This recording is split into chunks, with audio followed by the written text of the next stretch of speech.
Good afternoon, everyone. Welcome for attending the founding event of Hong Kong Freedom Beacon. 各位午安，歡迎大家嚟到香港自由燈塔成立嘅第一個活動。My name is Jay. My name is Amber. On behalf of Hong Kong Freedom Beacon, we are very grateful and thankful for everyone who are attending in person, for those who are watching the live in the internet as well. 我哋謹代表香港自由燈塔，要好多謝親自嚟到現場參加嘅來賓，仲有睇緊直播嘅朋友。Today is very special. First of all, as you could imagine, it's really hard for us to gather more than 1,000 people, especially under the pandemic. 今日嘅活動意義非常重大。首先喺疫情之下，好難得可以實體聚集到有過千位同路人喺埋一齊。What is more important is that today's topic is about democracy and freedom, and we will focus on Hong Kong in particular. 更加重要嘅係，今日係以自由民主做主題，會聚焦喺香港。We are also very grateful to be able to invite our honorable guest, Mr. Mike Pompeo, the former U.S. Secretary of State.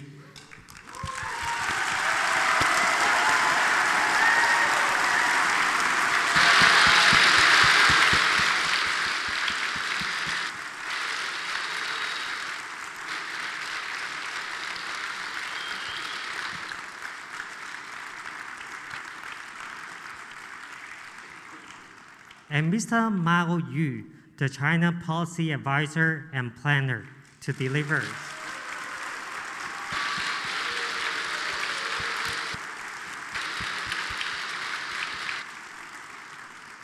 我哋好榮幸可以邀請到前美國國務卿龐貝奧先生同埋中國政策規劃顧問余茂春先生蒞臨今日嘅活動。Each of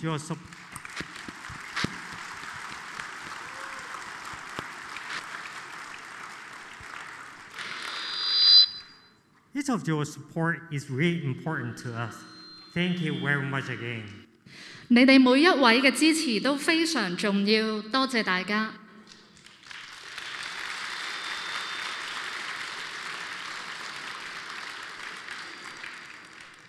So we are both Hong Kong democracy fighters, and we are grateful to have this opportunity to be here in the United States, enjoying the democracy and freedom, which we don't have it in Hong Kong now. 我哋係嚟自香港嘅抗爭者，好感恩可以有機會嚟到美國，感受到民主同自由嘅可貴。Unfortunately, most of our fellow fighters, they don't have the same chance like us. 但係好可惜，唔係每一個香港抗爭者都有呢個機會。They are being caught by the Hong Kong government, which is now following the command of the China Communist Party, CCP, or even disappear or get killed. 有好多抗爭者已經被港共政權拘捕，有啲甚至被消失或者被殺。You may be very curious on why we are wearing such a special outfit today. 大家可能會好好奇，點解我哋會有呢一身嘅打扮？ Black T-shirt, black jean, black hat with a mask. This is what we call black bloc, a typical Hong Kong fighter outfit. 黑衫、黑褲、黑帽，戴住口罩，俗稱 black bloc， 係香港抗爭者嘅裝束。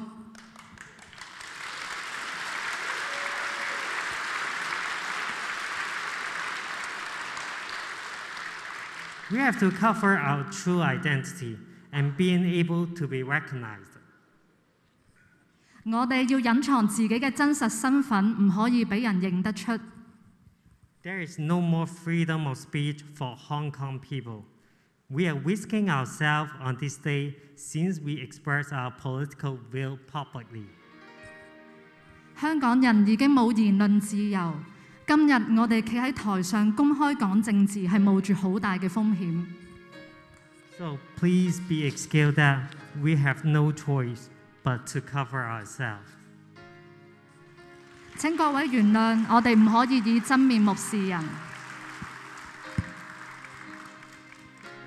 It's been 2 years after the protest in 2019. 2019年抗爭之後已經有2年時間。Even the Hong Kong people may have forgotten what happened. 香港人自己可能都已經將件事丟淡咗、放低咗。Today we gather together. We shall let everyone know that the revolution in Hong Kong has not yet ended yet. 今日我哋再次聚集埋一齊，就係要話俾全世界知道，香港嘅抗爭並未完結。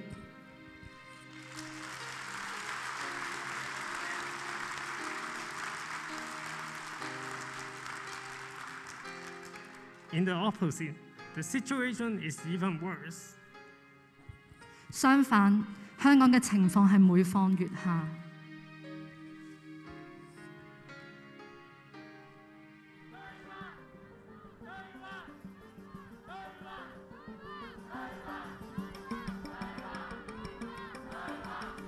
因為我哋已經冇晒退路，我哋太多嘅妥協啦，所以更加要俾佢哋睇到香港人嘅決心。The people of Hong Kong are out in the streets. 呢個遊行對香港嘅未來可以話係歷史性嘅一刻咯，係香港。Hundreds of thousands are demonstrating against a deeply unpopular bill. 呢個會影響全香港嘅市民。因為呢條條例對香港嘅傷害係非常之大嘅。But this is about a whole lot more than a bill. It's about the status of Hong Kong and the power China has over it. It's a fight to preserve the freedoms people have here, and it all started with a murder.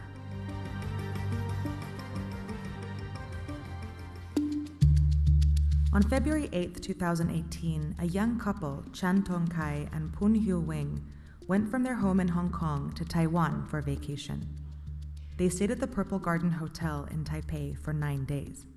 But on February 17th, only one of them returned to Hong Kong. There, 1 month later, Chan confessed to murdering his girlfriend, who was pregnant at the time. But there was a problem. Hong Kong authorities couldn't charge him for murder because he did it in Taiwan, and they couldn't send him back to Taiwan to be charged because Hong Kong and Taiwan don't have an extradition agreement. So in 2019, Hong Kong's government proposed one. It would let them transfer suspects to Taiwan so they could be tried for their crimes. But the same bill would also allow extradition to mainland China, where there's no fair trial, there's no humane punishment, and there's completely no separation of powers. And that's what sparked these protests. China and Hong Kong are two very different places with a very complex political relationship, and the extradition bill threatens to give China more power over Hong Kong. See, Hong Kong is technically a part of China, but it operates as a semi-autonomous region. It all began in the late 1800s, when China lost a series of wars to Britain and ended up ceding Hong Kong for a period of 99 years. Hong Kong remained a British colony until 1997, when Britain gave it back to China under a special agreement. It was called One Country, Two Systems. It made Hong Kong a part of China, but it also said that Hong Kong would retain a high degree of autonomy, as well as democratic freedoms, like the right to vote, freedom of speech, freedom of the press, of assembly. And that made Hong Kong very different from mainland China, which is authoritarian. Citizens there don't have the same freedoms. Its legal system is often used to arrest, punish, and silence people who speak out against the state. But according to the agreement, One Country, Two Systems wouldn't last forever. In 2047, Hong Kong is expected to fully become a part of China. The problem is, China isn't waiting for the deal to expire. Under the rule of Chinese leader Xi Jinping, pro-democracy leaders have already been arrested in Hong Kong, and mysterious abductions of booksellers have created a threat to free speech. But Hong Kong has been pushing back. In 2003, 500,000 Hong Kongers successfully fought legislation that would have punished speaking out against China. And in 2014, tens of thousands of protesters occupied the city for weeks to protest China's influence over Hong Kong's elections. Now, Hong Kongers are fighting the extradition bill because the bill is widely seen as the next step in China's encroachment on Hong Kong's autonomy. 因為我哋對呢個中國嘅法律係冇信心。任何一個市民，如果係大陸政權，佢係唔中意你，佢可以用一個任何嘅理由。如果那說難聽點，如果他們條例通過，那就代表香港淪陷。The sheer size of these protests shows you just how much opposition there is to this bill. But if Hong Kong's legislature votes on the bill, it'll probably pass. And that's because of the unique nature of Hong Kong's democracy. For starters, Hong Kong's people don't vote for their leader. The chief executive is selected by a small committee and approved by China. And even though they're the head of the government, they don't make the laws. That happens here. Like many democracies, Hong Kong has a legislature with democratically elected representatives. It's called the Legislative Council, or LegCo, and it has 70 seats. Within this system, Hong Kong has many political parties, but they are mostly either pro-democracy or pro-China. In every election, Hong Kong's pro-democracy and anti-establishment parties have won the popular vote, but they occupy less than half of the seats in the LegCo. This is because when Hong Kongers vote, they're only voting for these 40 of the 70 seats. The other 30 are chosen by the various business communities of Hong Kong. For example, one seat belongs to the finance industry, one seat belongs to the medical industry, one belongs to the insurance industry, and so on. Many of these 30 seats are voted on by corporations. And because big business has an incentive to be friendly with China, those seats are dominated by pro-China political parties. When Hong Kong was handed over to China in 1997, Hong Kong and China made an agreement that eventually all members of the council would be elected by the people. But that never happened, and ever since the handoff, pro-China parties have controlled the LegCo, despite having never won more than 50% of the popular vote.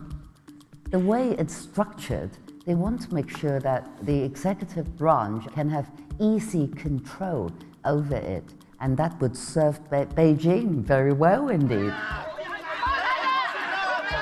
Within this unique structure, the extradition bill has created new tensions and fueled anger among pro-democracy politicians, and it's driven hundreds of thousands of Hong Kongers into the streets. 其实民主的基础本来就是建立在人民上，所以大家都走出来，那你还能不重视这个事件吗？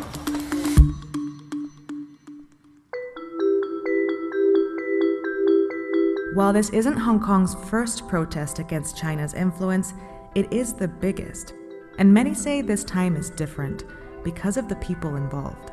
Professionals like lawyers and politicians are participating. Our legal sector staged their biggest ever protest parade. But it's young people who are at the forefront, since they have the most to lose. They are the first generation born under one country, two systems, and in 28 years, when that arrangement ends, they'll be Hong Kong's professional class. I won't be around anymore. It's their future, it's their Hong Kong. They have every right to fight it. 佢哋出嚟係唔係為咗自己，佢係為咗成個香港嘅未來。好感動，真係好感動。 The protests have convinced Hong Kong's government to suspend the bill, but that's not enough. Many want the bill withdrawn completely. 都係從頭到尾都係撤回，冇要暫緩。 That's because these protests are also part of a larger fight to push back against China's encroachment now, not just when time's up. 其實唔使2047年啊！我話俾你聽，其實你而家見到大陸政府其實一路已經將嗰條線推前。所以大家只係想為自己原本擁有嘅權利去出嚟遊行咯。我哋仲有好多機會去改變。2047 is on its way, but it's not here yet. And until then, Hong Kongers still have a voice. History will tell whether we succeed, but even if we failed, history would say they did put up a fight and they didn't just take things lying down, and that's what we're trying to do too.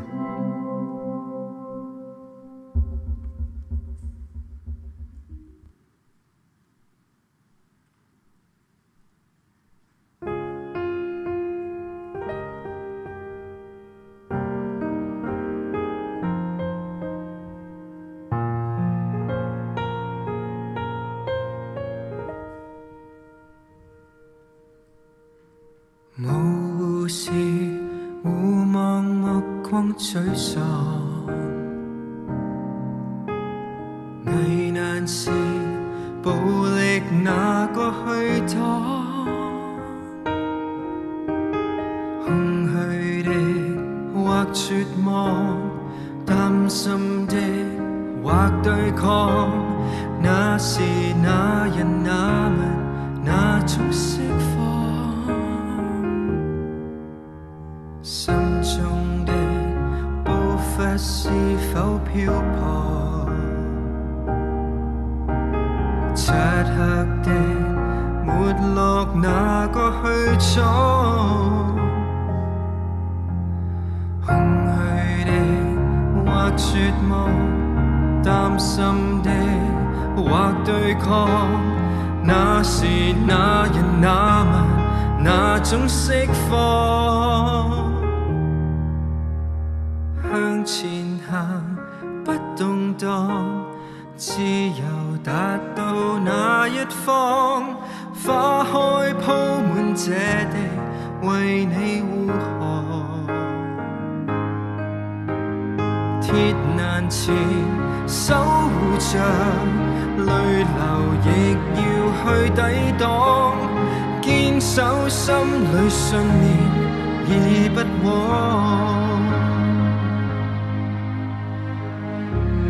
我覺得好尷尬，嗰刻我好想喊，但係我要揸實自己個拳頭話俾自己聽，我唔可以喺佢哋面前喊，因為喊就等於輸咗。大訴求缺一不可，唱着詩歌機艙廣播，時代革命光復香港。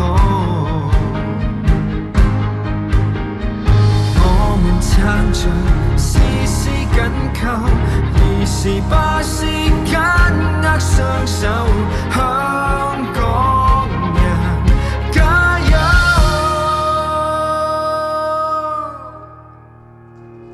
向前行不動盪，自由達到那一方，花開鋪滿這地，為你護航。鐵欄前守護着，淚流亦要去抵擋，堅守心裏信念已不枉。向前行不動盪，萬人達到那一方，雨傘鋪滿世間，一起去抵擋。守護着，不屈不撓齊上路，堅守心裏信念已不枉，堅守心裏價值的向往，願有天鋪底口罩脫下來相擁。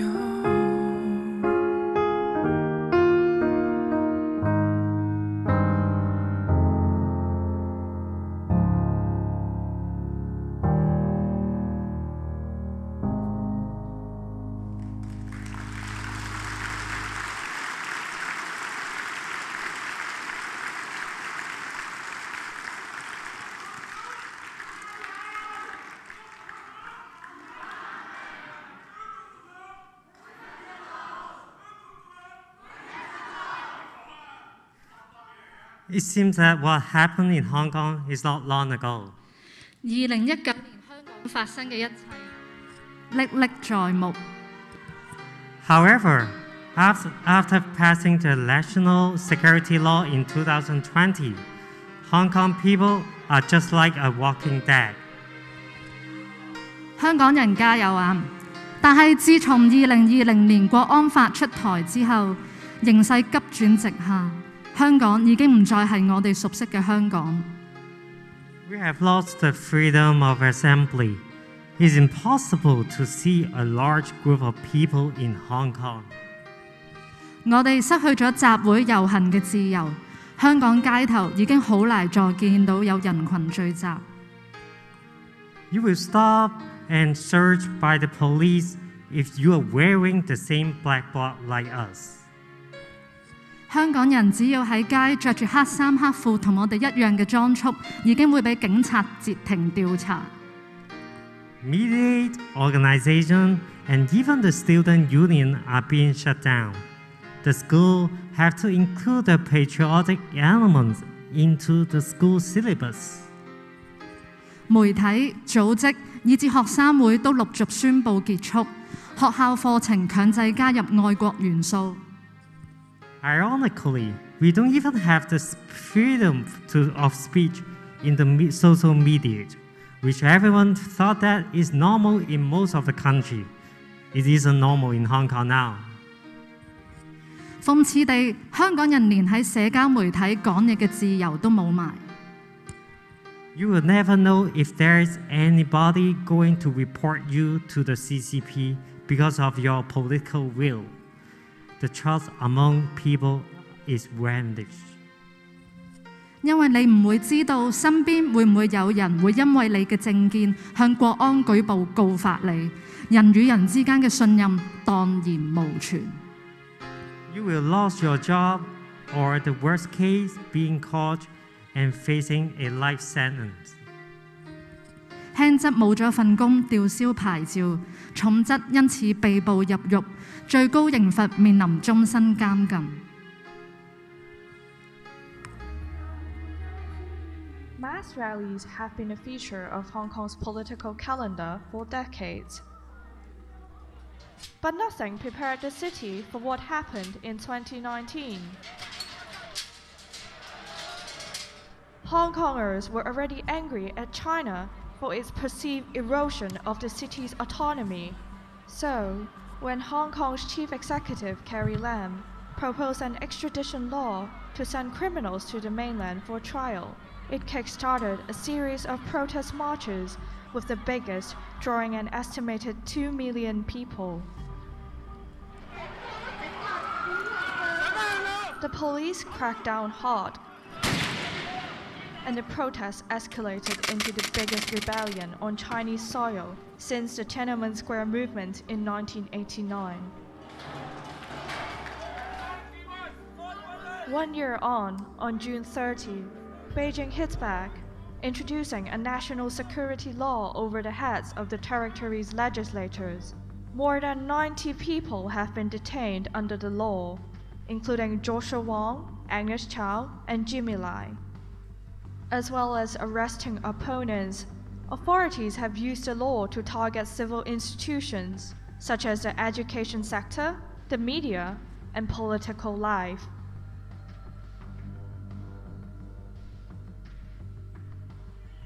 Pro-Beijing politicians like to put some of the blame for the protests on disloyal children who don't understand China. The Hong Kong government has taken this as a cue and is changing the curriculum in schools and universities.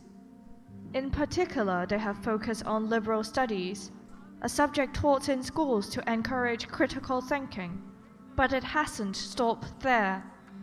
The government is investigating hundreds of teachers for allegedly radicalizing their pupils. At least 2 primary school teachers have been struck off the register.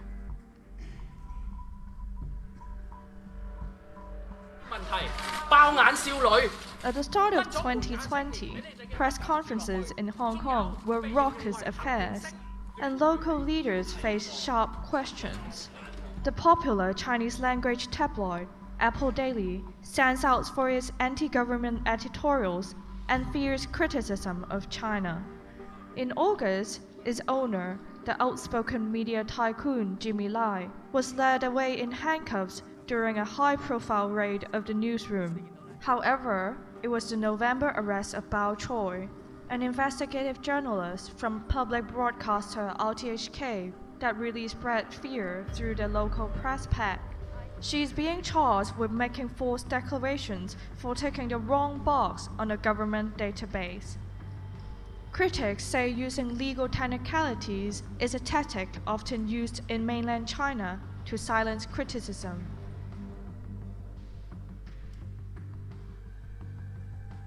The street protests of 2019 were organized anonymously, which meant opposition politicians were not immediately in the firing line. That changed when the pro-democracy camp won a crushing victory with a record turnout in the municipal council election in November. Fast forward to September 2020, Hong Kongers' next opportunity to express themselves through the ballot box, this time in a general election. The vote was postponed because of the pandemic, but critics say the government feared more heavy losses. Since then, the government has cracked down. In November, 4 pro-democratic legislators were disqualified for not being sufficiently patriotic. All but one of the other opposition lawmakers resigned in solidarity. Then, on January 6, 53 politicians and activists were arrested in dawn raids for participating in an unofficial primary ahead of the delayed September election.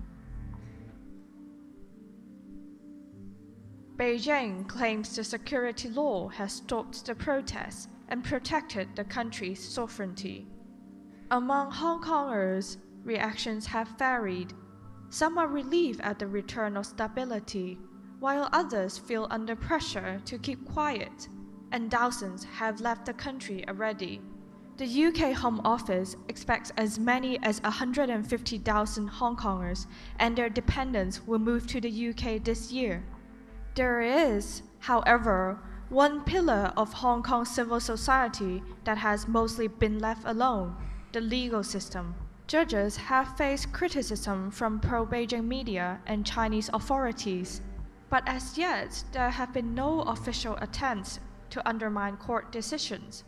The rule of law, a key aspect of what makes Hong Kong an attractive place to do business, no longer appears quite as impregnable as it once did.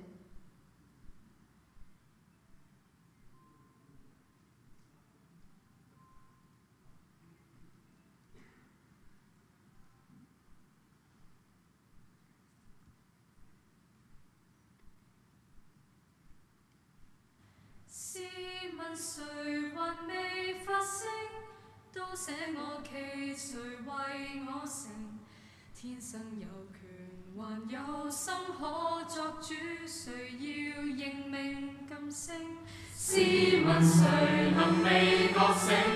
聽真那自由在奏鳴，激起在難違背的那份良知和應。為何未夢認是個夢幻想等人是泡影？為這黑與白，這非與是真與偽來做證。為這世代有未來，要及時擦亮眼睛。試問誰還未覺醒？當捨我企，誰為我成？天生有權，還有心可作主。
Many Hong Kong people have tried our best to voice out against the CCP in 2019. 2019年有好多香港人已經好努力去反抗發聲。Especially for the young generation, they even sacrifice their life, their future to protect Hong Kong. 特別係一班年青人，佢哋用自己嘅生命放棄前途同埋將來去捍衛香港。However, Hong Kong people are helpless now under the national security law because of the ambiguity. We don't know what we can do to change the situation. 但係自從國安法出台之後，香港人非常無助，唔知道可以做啲咩去改變，非常無力。No matter you are Hong Kong people or not, we, Hong Kong, do need your attention and support. 無論你係唔係香港人都好，香港都好需要你嘅關注同埋支持。The more people who support Hong Kong and give pressure to CCP, the less will CCP do the harm on Hong Kong. 越多人關心香港向中共施壓，中共就唔會夠膽為所欲為，任意去繼續破壞香港。Everybody in this world deserves the right to embrace freedom and democracy. 世界上任何一個地方嘅人都值得擁有民主同埋自由。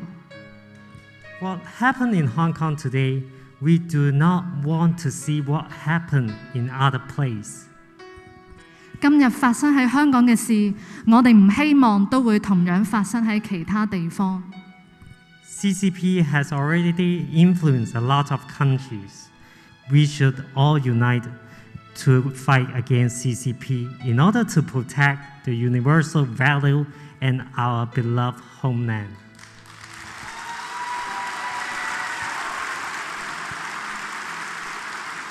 中共已經影響咗好多國家，我哋更加需要團結一致去抵抗中共，捍衛民主自由，保護我哋熱愛嘅土地。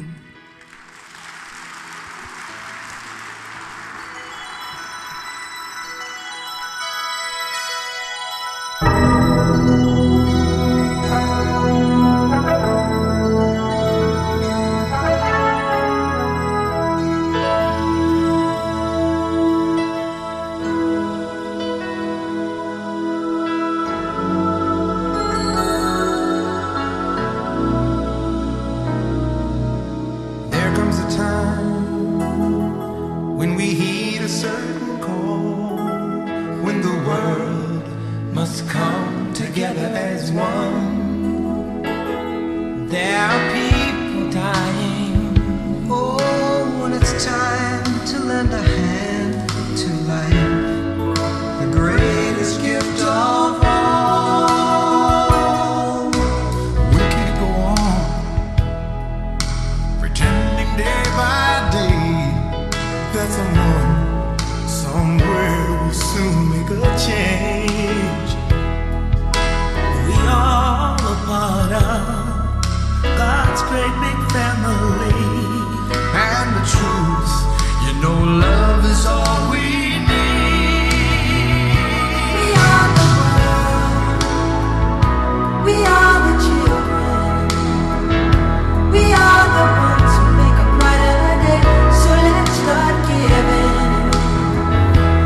there's a choice we're making.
although we are facing a very difficult moment.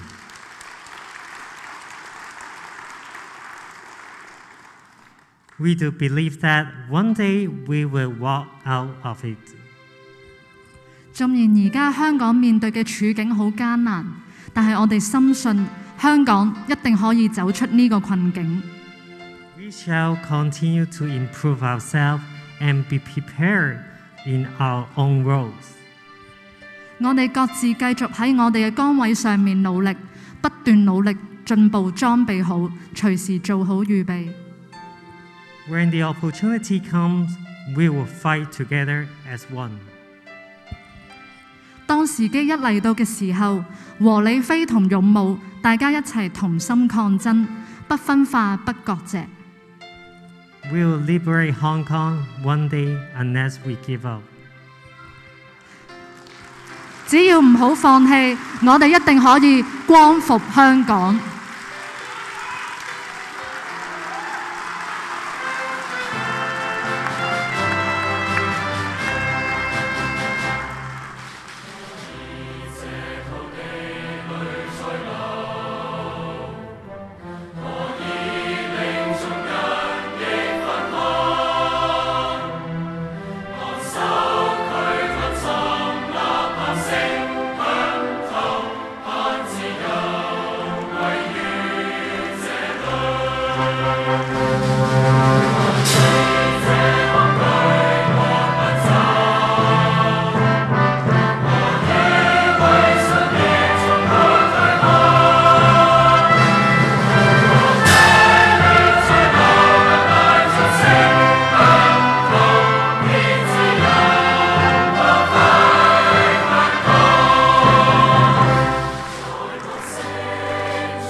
Thank you for your patience in listening to our Hong Kong story. 多謝各位耐心聆聽香港嘅故事。We do believe that we can see and hug each other without the black bloc one day. 希望有朝一日，大家可以除低口罩喺煲底下面相見。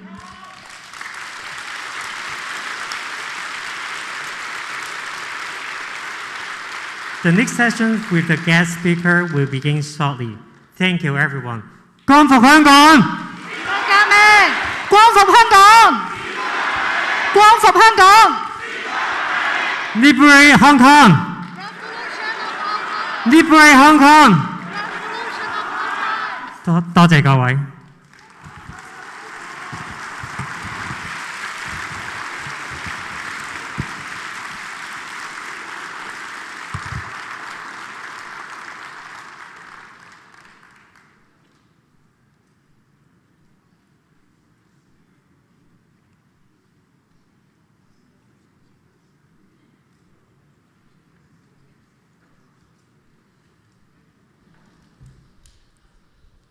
Good afternoon. Welcome. I'm Anna Cheng Kramer, Vice Chair of the San Mateo County Republican Party. Thank you. Thank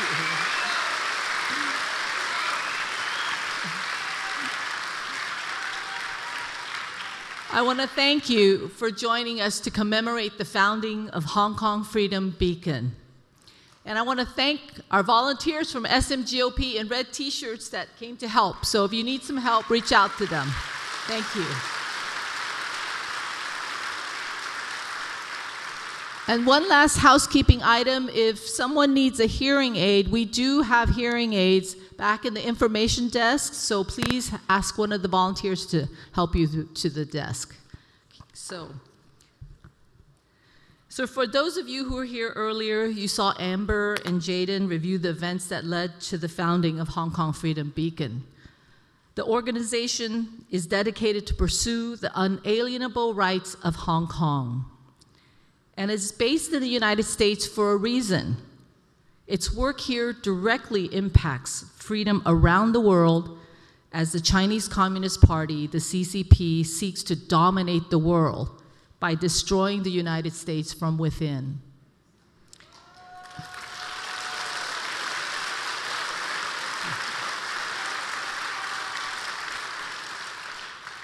As President Ronald Reagan once said, if we lose freedom here, there is nowhere else to escape to.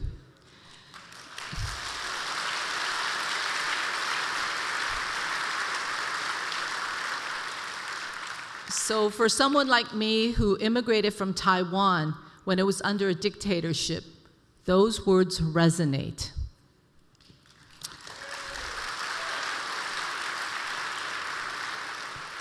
Many of you know the state of affairs in our country today. Divided, our freedom under siege, and many of us live here in occupied California.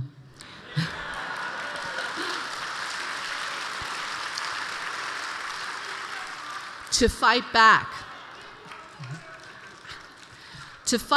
and regain our freedom and liberties, we must support the courageous individuals who are here to speak to us today. And we must put our faith in God.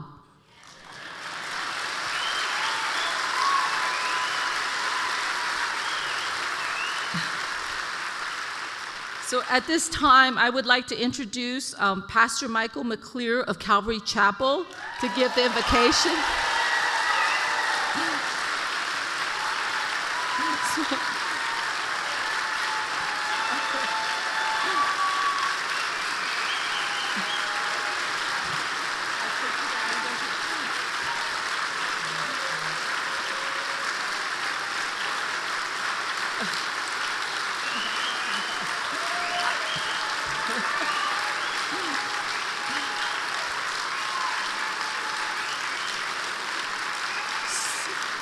So I guess he doesn't need an introduction, obviously, but for those who don't know, Pastor McClear kept this church open throughout the pandemic.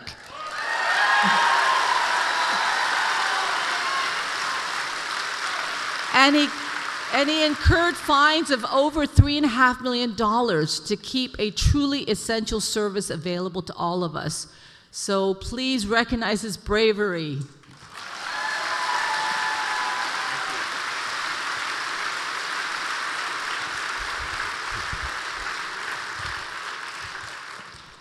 It's great to see so many patriots in a room.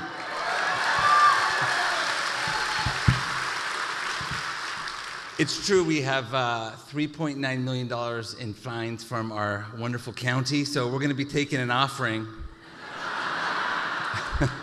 No, I don't think we're going to have to pay those things. You know, one thing I've realized through the court system and even the county lawyers and all these wonderful people who are doing their job, they don't know American history. They don't understand what made America great. And I'll ask the judge, I'll ask the lawyers, who came here on the Mayflower? And most of them don't know. Most people don't know who came here on the Mayflower. And it was a church group, and they were fleeing really persecution, looking for a land in which they can worship God freely. So then you have the Mayflower Compact, and then you have the foundation for what we see in America through the church of this great piece of paper that we've been under for 250 years, this great Declaration of Independence that's brought about the Constitution that makes everyone who's here the ability to become an American. That's what it is. It's people from all over the world. We're here because we're wanting to worship God freely. You have the choice. And you know, this is what made America great.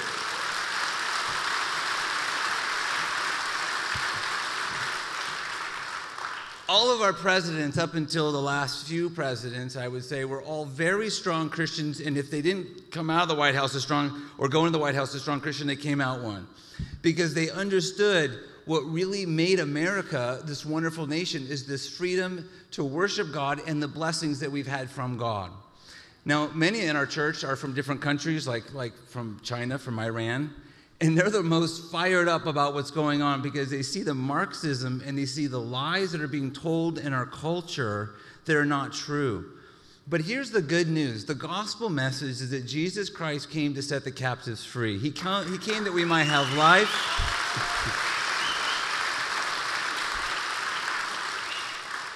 He came that we might have life and have it more abundantly. And so what really makes America a wonderful place to live is that people have the freedom to believe and to choose. And, you know, we have the Nuremberg Code, we have the First Amendment, we have what Paul says to the church in Corinth, our body is a temple of the Holy Spirit. So what we see with the forced vaccinations to all these lockdowns and all the controls, it's taken away people from worshiping God. And that's what we're here for. We're here to worship God. And so I'm so glad that you're here, of course, to hear from Mike. My name's also Mike, so you're here to hear from. But we have been open. It's been wonderful to see. We've had many people put their faith in Christ. We've had over 400 baptisms, and we've seen God do a work in many people's lives.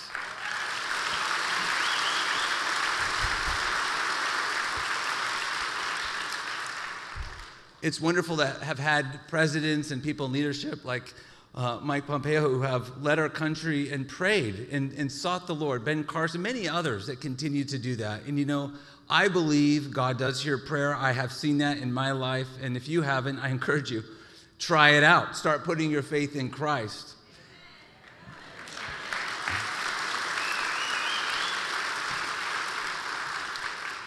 Here's what Jesus has to say about really the foundation for all of our country, and all these documents come right out of the Bible, and he says this: if you continue in my word, then you will be my disciples indeed, and then you shall know the truth, and the truth shall set you free. True freedom in the West has come from this book, this amazing book called the Bible, and it's changed the known world, and it's continued to change hearts and lives, and he can do it for you too. Shall we pray? Lord, we thank you for this evening. We thank you for our special guest. And I pray, Lord, for anyone here today that maybe they're looking for a free nation. Lord, they're looking for someone to give them that openness to live a life that's free. We thank you, Lord, that you've come to set the captives free. Lord, we thank you that our country has stood, Lord, for the things that we celebrate here today, that freedom that is founded in you. Lord, there's a kingdom you've told us to pray, your kingdom that's coming. Lord, we do pray that your will would be done on earth as it is in heaven.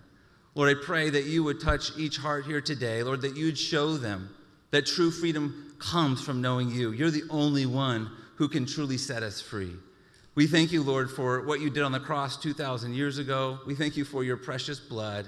And we pray now that you would be glorified in this place, and that you would show us, Lord, again, what it is to be free and where freedom really comes from.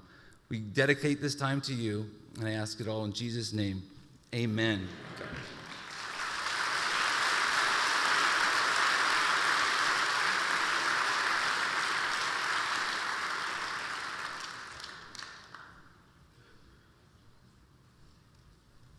I'd like to invite Peter Kuo, Vice Chair of the California GOP, here to lead our Pledge of Allegiance.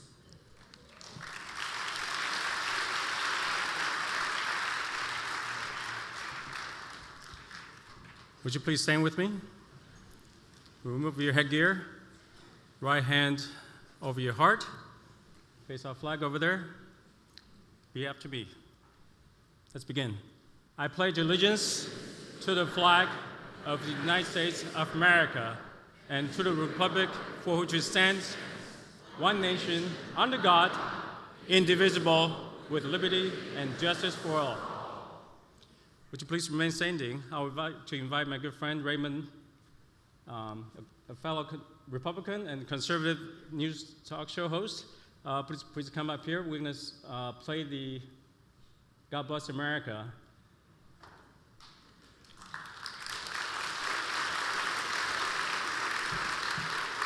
When I was 7 years old, I was faced a question, just like many Asian kids in the household, violin or piano. And my father was on the side. In 1975 was the height of the Vietnam War. And from the comfort of our homes in Taiwan, my father commented, it's a lot easier to carry a violin on your back than a piano if you have to flee the country. We never thought 7 years later, the White Terror in Taiwan caught up with my family, and we had to leave Taiwan in a big hurry. And not this particular violin, but I left Taiwan with the only possession I have, a Suzuki violin. And what's going on in Hong Kong a year ago is very similar to what happened in Taiwan 40 years ago. And what happened in America in the last election is very similar to what happened over Asia 40 years ago. That's not that happened.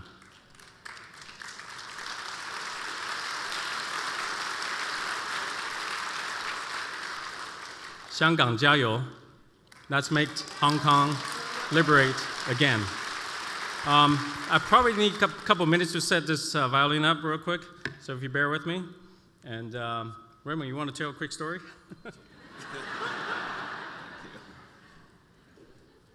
I came from Hong Kong too, many, many years ago. I love America, but I also love Hong Kong.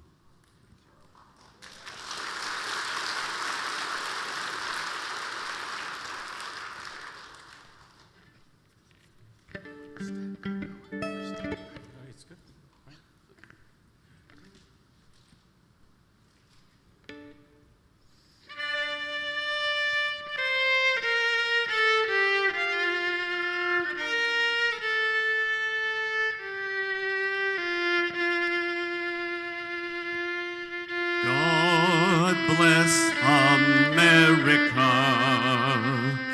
land that I love. Stand beside her and guide her through the night with the light from above. From the mountains to the prairies to the oceans white with foam. God bless America, my home, sweet home.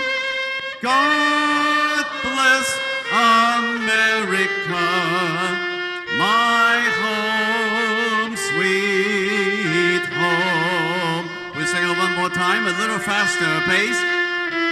America, land that I love, stand beside her and guide her through the night with the light from above. From the mountains to the prairies to the oceans white with foam.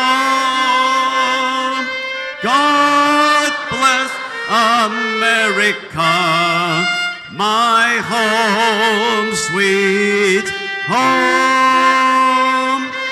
God bless America, my home, sweet home.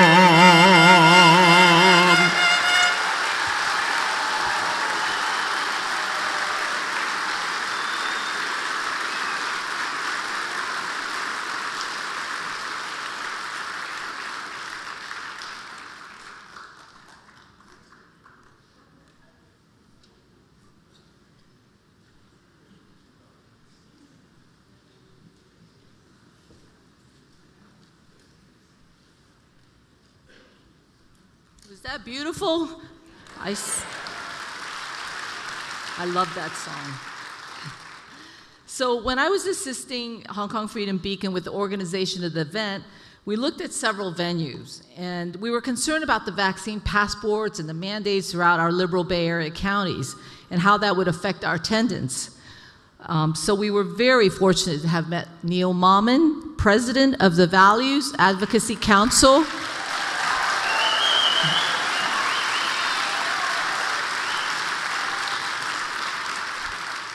Known as VAC for short, and Neil offered to co-host our event at Calvary Chapel. What a great venue, right?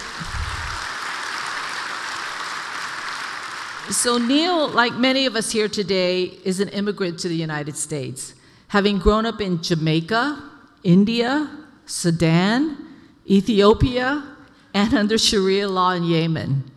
To say that he understands totalitarian regime is probably an understatement. He's an engineer who co-founded 5 startups, has 16 issued and pending patents, and has written several books. Neil has consistently fought cancel culture by bringing well-known speakers and those who have been censored by mainstream media to give them a platform to speak. Without his efforts, many of us would not have the opportunity to learn many truths. So without further ado, let's give a warm welcome to Neil Mammen.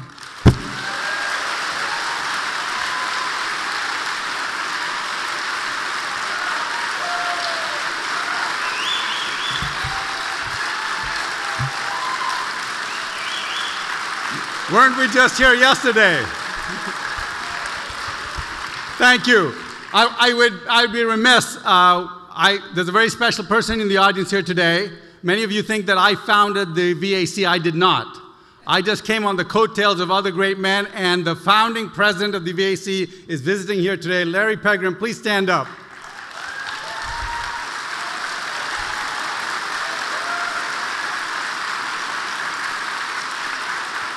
The reason we have a VAC is because he struggled through the first 13 years of the VAC and kept it alive. So thank you, Larry. Whenever I come up here, I always do a little short talk. I want to educate people here because I think it's very important that we understand where our liberties come from. I was reading an article the other day, and it said that peaceful revolutions are more successful than violent ones. And to the researcher's surprise, if a revolution is just 3.5% of all the people who are active in it, they are almost 100% successful.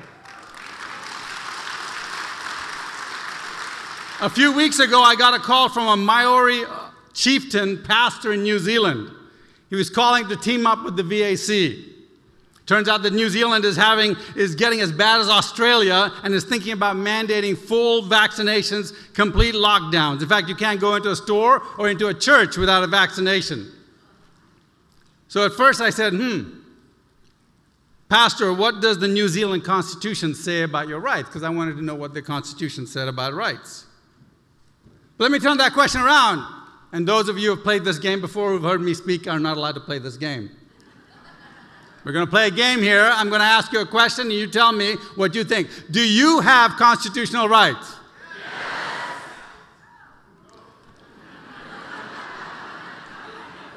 Do American citizens have constitutional rights? Yes. Well, that was a trick question. Do our rights come from the government? No. Do our rights come from the Constitution?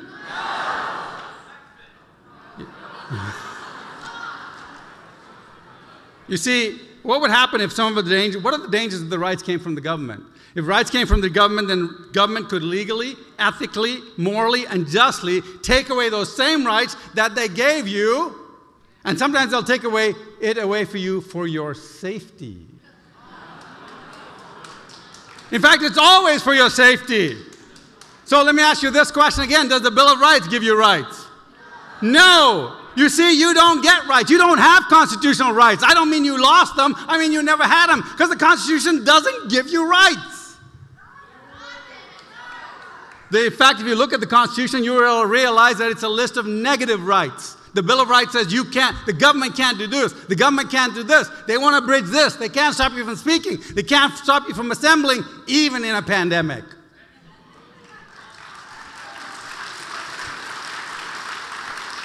So rights don't come from the government. Can I give myself rights? Can I go around saying I'm emperor? You have to worship me.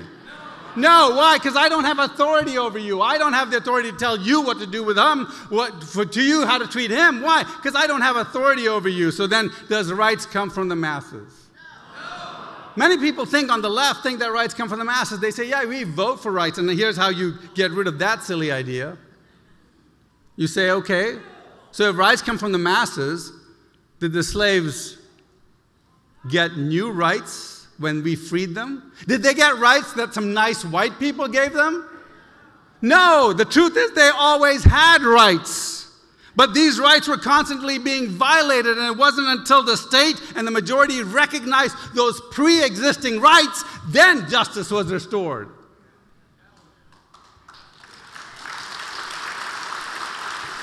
So rights don't come from the masses or from majority vote. So if those slaves always had rights, where did they come from? What does the Declaration of Independence say? The Declaration says, we hold these truths. You know the thing, we hold these, you know.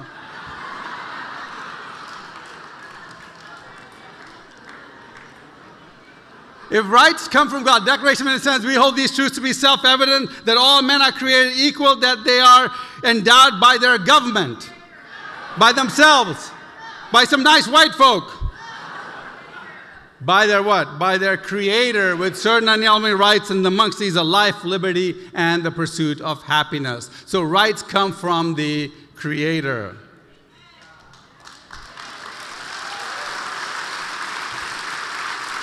Now I want to be very clear here. It depends on which creator. I grew up under Sharia law.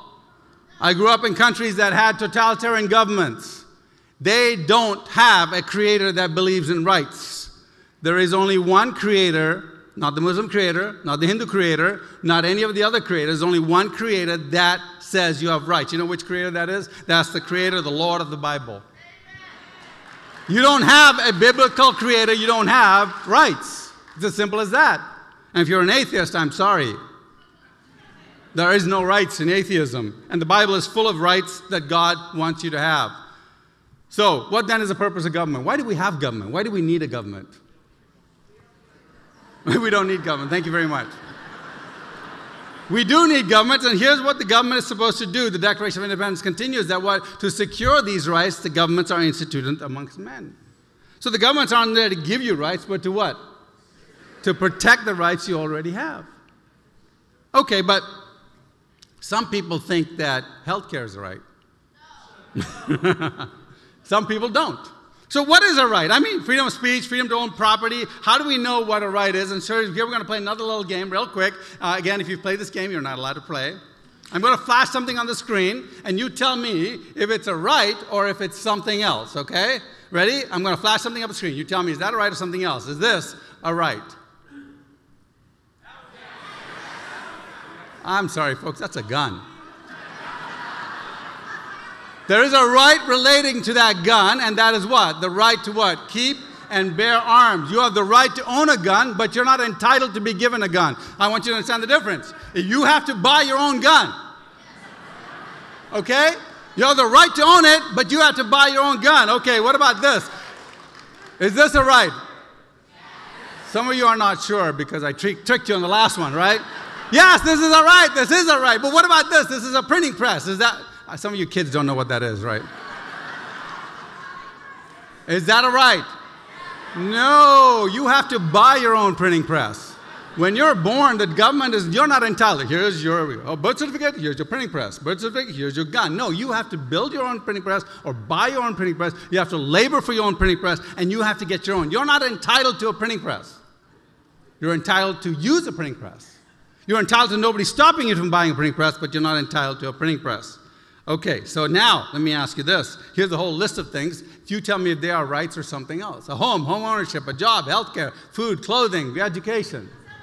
Something else. There is one right in there. Home ownership is a right. You have the right to own a home, but you have to build or buy your own home. You're not entitled to be given a home. Now you go, well, Neil, I don't understand. How do I tell the difference? You haven't already clarified it. Yeah, let me clarify it for you right here. Rights are things that God gives you.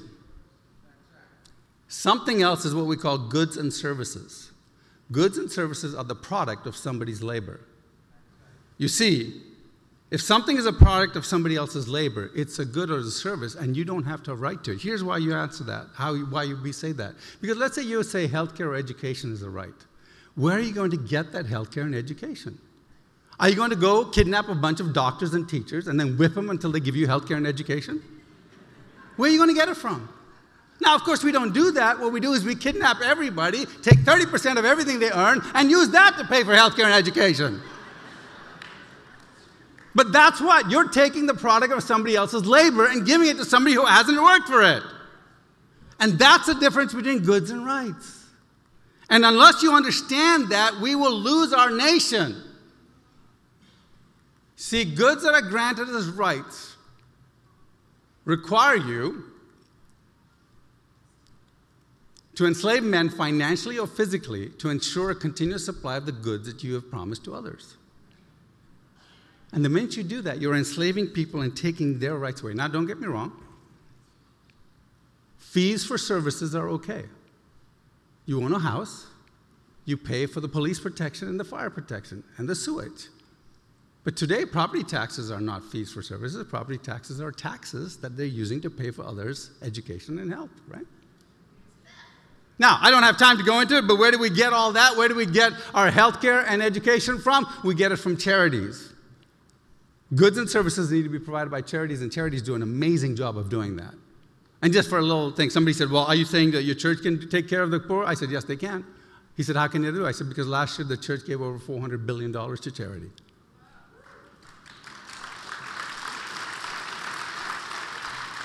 Church and private charities are so much more, in fact, they're 6 times more effective than government. If we replace the $1.3 trillion in debt with private charity, and by giving them, say, double the deductions, we can reduce that $1.2 trillion of our charity to something like $200 billion of charity, and the charity can easily take care of that. Okay, I want to wrap this up here. Remember, I started this by telling you about a call I had from a Maori Christian chieftain in New Zealand, and I asked him, what does your constitution say? Because I want to know what it said. Then I realized it didn't matter. And halfway through the conversation, you can ask my daughter, she was on the call, I was in the car, and halfway through the conversation, I said, you know what, it doesn't matter what the Australian constitution says. It doesn't matter what the Chinese constitution says. It doesn't matter what the Hong Kong constitution says. It doesn't matter what the New Zealand constitution says. It doesn't matter what the American constitution says, because your rights don't come from the constitution. You don't have to be American to have rights. You have rights from the Almighty God. And you just need 3.5% of the people to believe that with you. You need to spread the word. I'm not an expert on China or the Green Gang, which controls it, but if history is correct, we need 3.5% to turn this around. And when the women and men on the streets realize that, even Ceausescu in Romania falls. If you don't know your history, look it up. See, when the men and the women realize that, when the children realize that, when the mothers realize that, when the factory workers realize that, when the students realize that, there's very little a dictator can do, because liberty becomes written on their hearts, it becomes written on their minds, it becomes literal on their souls, and just like it has on yours.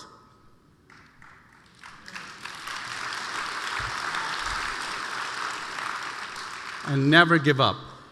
Never, never give up. Never, never, never give up. Never, never, never, never give up.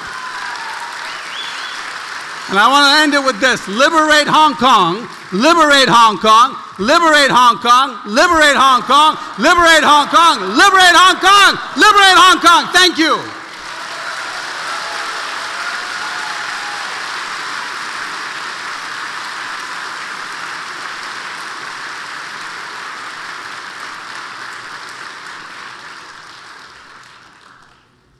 So many things to remember tonight. Liberate Hong Kong. It's in my brain now.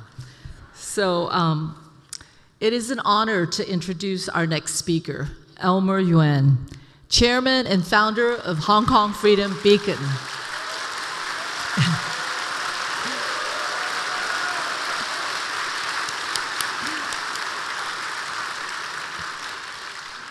He's also affectionately known by many of you as Yuan Baba. right? So Elmer was born in Shanghai and escaped with his family to Hong Kong when he was 7.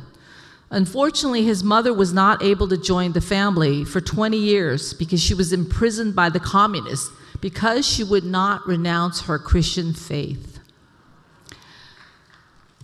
Elmer's intimate knowledge of the Chinese Communist Party began in the 1970s when he started many businesses, including the first NASDAQ-listed Hong Kong firm, Teleart Inc., and he developed the largest golf course in Shenzhen, China, just outside of Hong Kong. But you may wonder, how did he turn from a successful entrepreneur to an activist freedom fighter? It was during the outbreak of COVID, and he was quarantined with his daughter in a hotel. She's in the entertainment business, and she decided to interview him live on YouTube. She asked him, what do we do now that the Chinese Communist Party, the CCP, has violated the two-system rule set to expire in 2047 and is now taking over Hong Kong? His unfiltered response to his daughter that we must eliminate the Chinese Communist Party.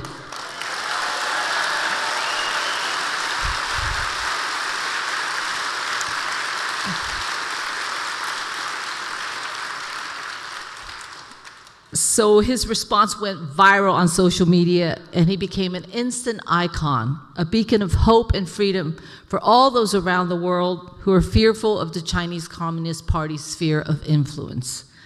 His courage to speak out against the CCP on leading Chinese media outlets and on multiple YouTube channels has led him to sever his Chinese business ties, and he's exiled from his homeland of Hong Kong.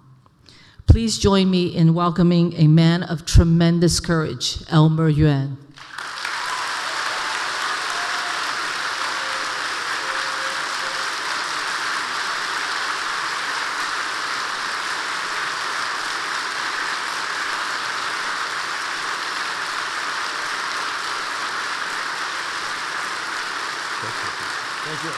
Thank you. Be seated.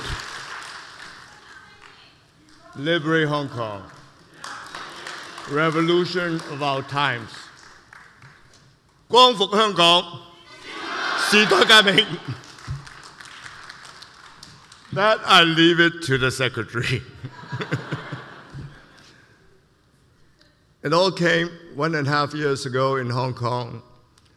I wanted to visit my kids before I came to Washington, D.C. And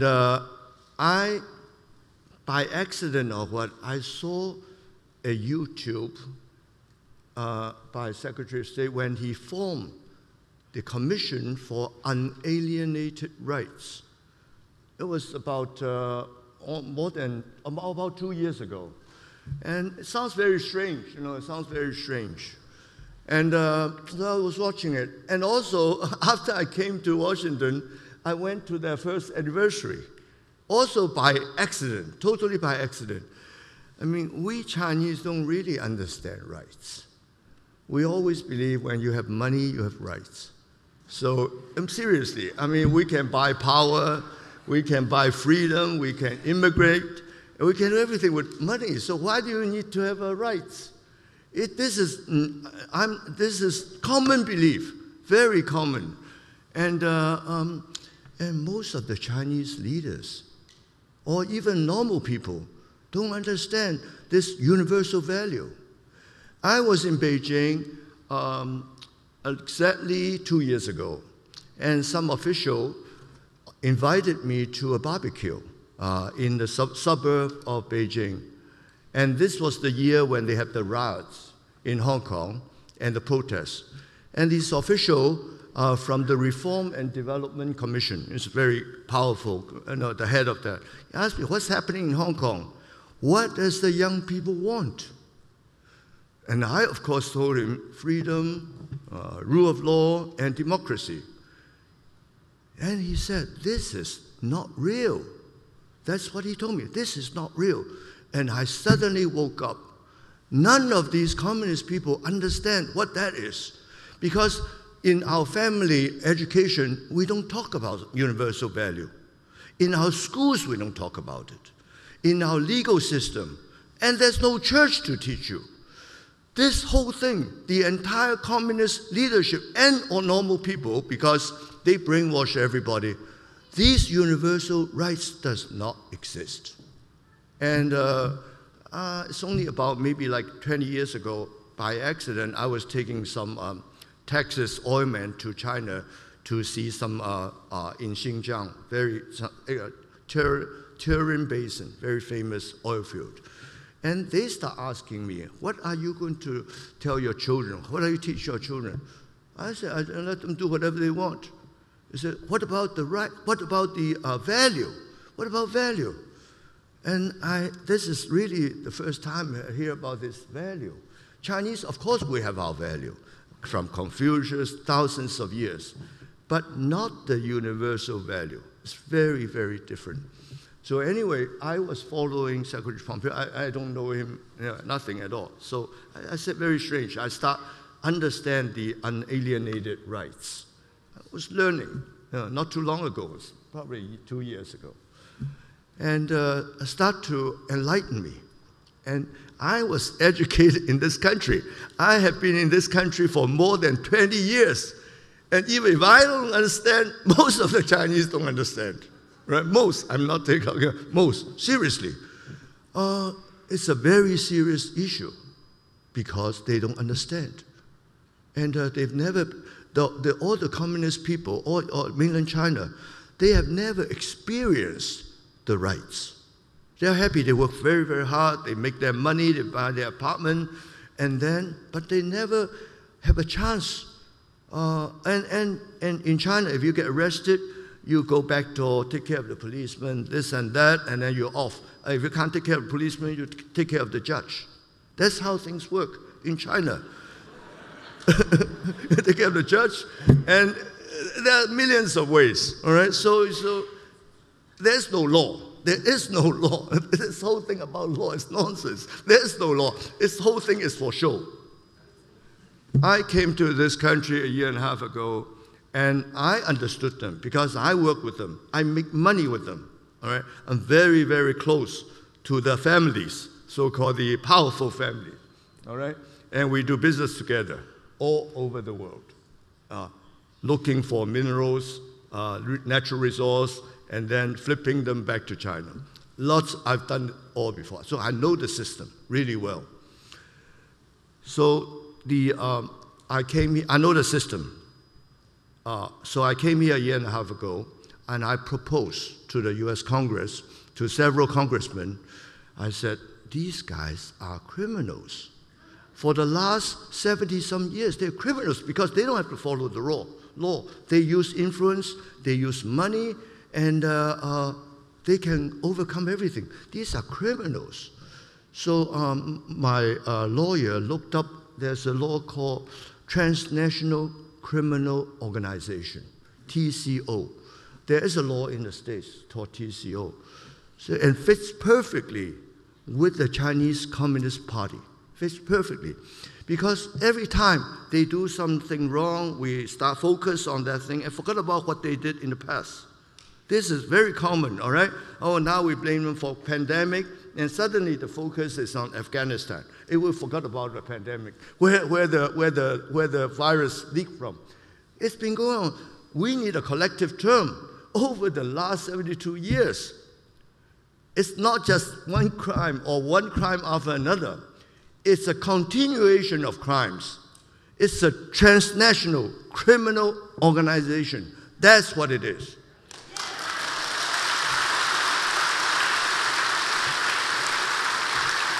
Taking Hong Kong. Everything they sign, before they sign it, all right, they think about how to get away with it, all right? When I remember when Zhu Yongji, I was representing the U.S. team when we negotiated with the WTO, all right? And Zhu Yongji, and they asked me, the CIA in Hong Kong asked me, what do you think? What do you think is going to happen? I said they'll agree to everything in the last minute, 11 hour, 59 minutes. And it turned out to be true. They thought I was a genius. But I know how the game they play. They're very, very good game player. All right? They paid last minute, and then Zhu Yongji walked into the hall the negotiation hall. Most of the Americans are ready to leave. They are heading for the airport. All right? And then Zhu Yongji came in. Oh, what are your differences? Show me. So there are 5 differences. He took 2 of the most important differences in favor of China. And said, okay, I agree with this, and you must agree with the other 3. Of course. And that's how he won the negotiation in the last minute. So people said, wow, it's a relaxation. Right? And after they signed the WTO agreement, nothing. They followed nothing. And after Zhu Yongji signed, ordered to sign, the Chinese became very miserable. How can we follow these terms? They are too harsh. Zhu Yongji said, agreement is a dead object. We are alive, meaning we can manipulate. That is their way. That is their way. Hong Kong, Sino-British Joint Declaration. First day, they all planned to take over Hong Kong, all right? And everything they promised, now, of course, now we know, means nothing. You cannot deal with such people. You have to decouple with them. There is no other way.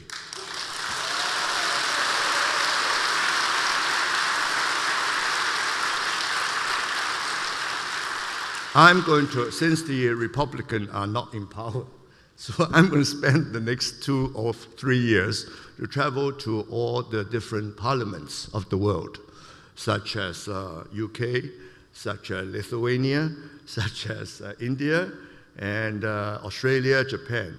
I'm going to convince them that they have to discuss about the transnational criminal organization. And every Communist Party member is a criminal. Unless they resign right away and confess what they've done wrong and ask for forgiveness. Total criminal. We have quite a few of them in this country, especially California. They help operate the big tech, the H-1Bs. Those are the people you must watch. They are actually operating those social medias, those big tech, the software company. They're operating them. Never mind what the boss says. They are doing operation, and they listen to order from Beijing.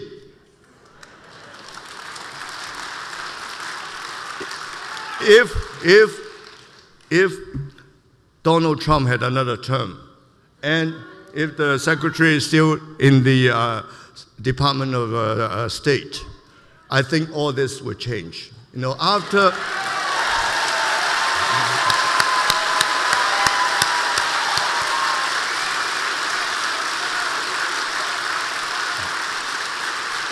Houston, after closing down their consulate in Houston, I hope the next one will be San Francisco.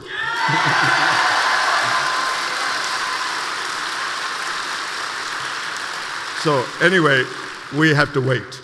We have to wait. And I hope I can help. This is California. I can help to organize California. Nobody believes California can win. I want to show the GOP, C-A-G-O-P. It's not that hard.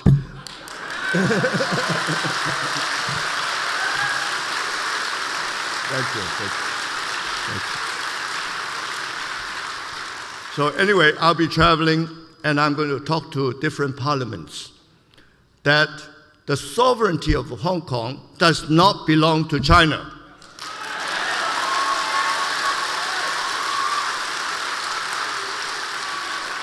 The communists have violated the Joint Declaration and grossly breached the agreement.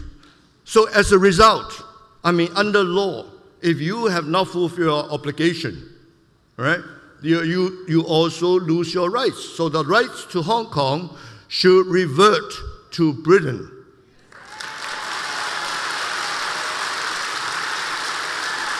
And I must say here, the British were cowards. They did not stand up to the Communist Party. They gave Hong Kong people away. And we want it back.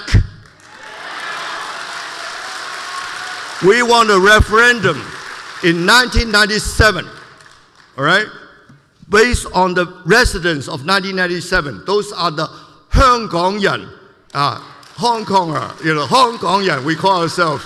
And those people should have the rights to determine their own future.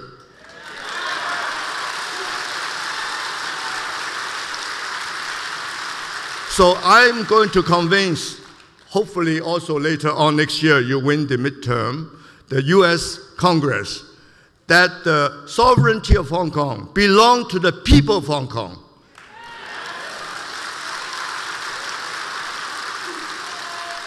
And of course, we must get rid of the transnational criminal organization.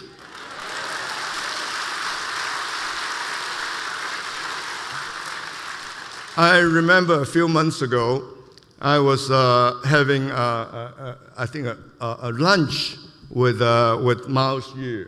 I think it's a very good, it's a steakhouse, I remember, really. Very Texas kind of steakhouse. Longhorn, it's called Longhorn, right? And I still cannot remember who brought up the subject of having to do this kind of a speech or speaking tour. So somehow, I still can't remember, but we came up with the idea. And I like San Francisco because of the Chinese food, Hong Kong food. So I've been traveling back and forth to get a refill of Cantonese food.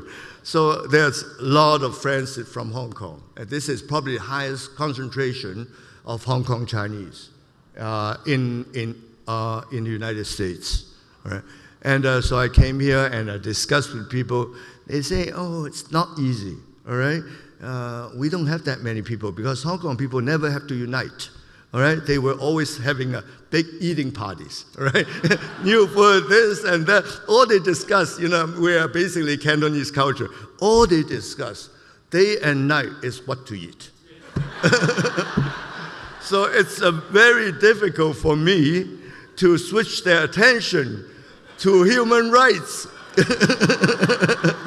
They say you're not going to make it. At the most, we have 200 people attending, right? And you charge too much. Nobody's going to pay that. So, but look at it. Look at it.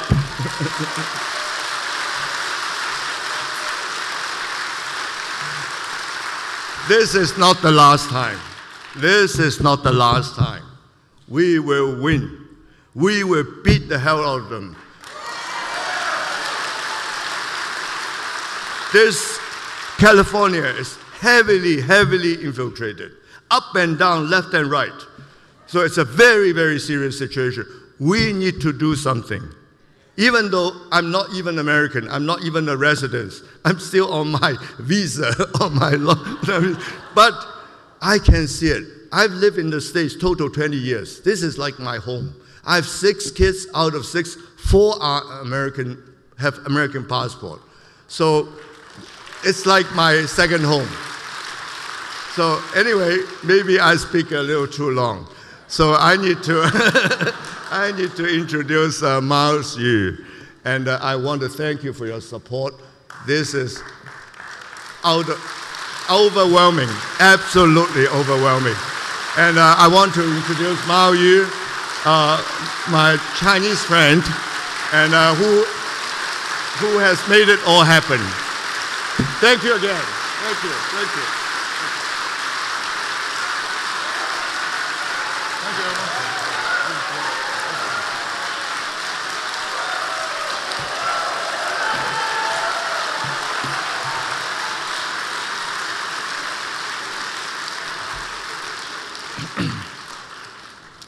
Thank you, Elmer. That was very inspiring. You know, freedom's cause without Elmer Yuan is like a revolution without music, so it's going to be very boring.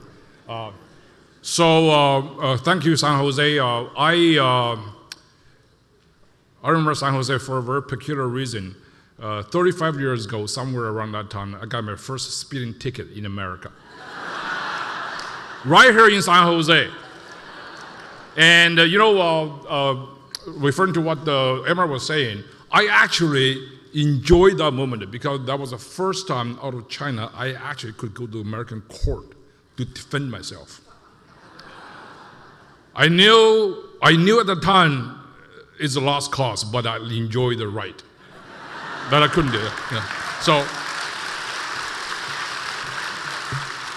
So that's San Jose, and I remember before I left the Bay Area after getting my PhD, I left for Annapolis, Maryland to become a faculty professor at the United States Naval Academy in 1994. One of the last things I did was to help a friend of mine who's a professor at the San Jose State University to move into a new house. He spent $330,000. That was very expensive to him. He told me the other day his house now is worth $2.7 million. So that's a very important thing. Now,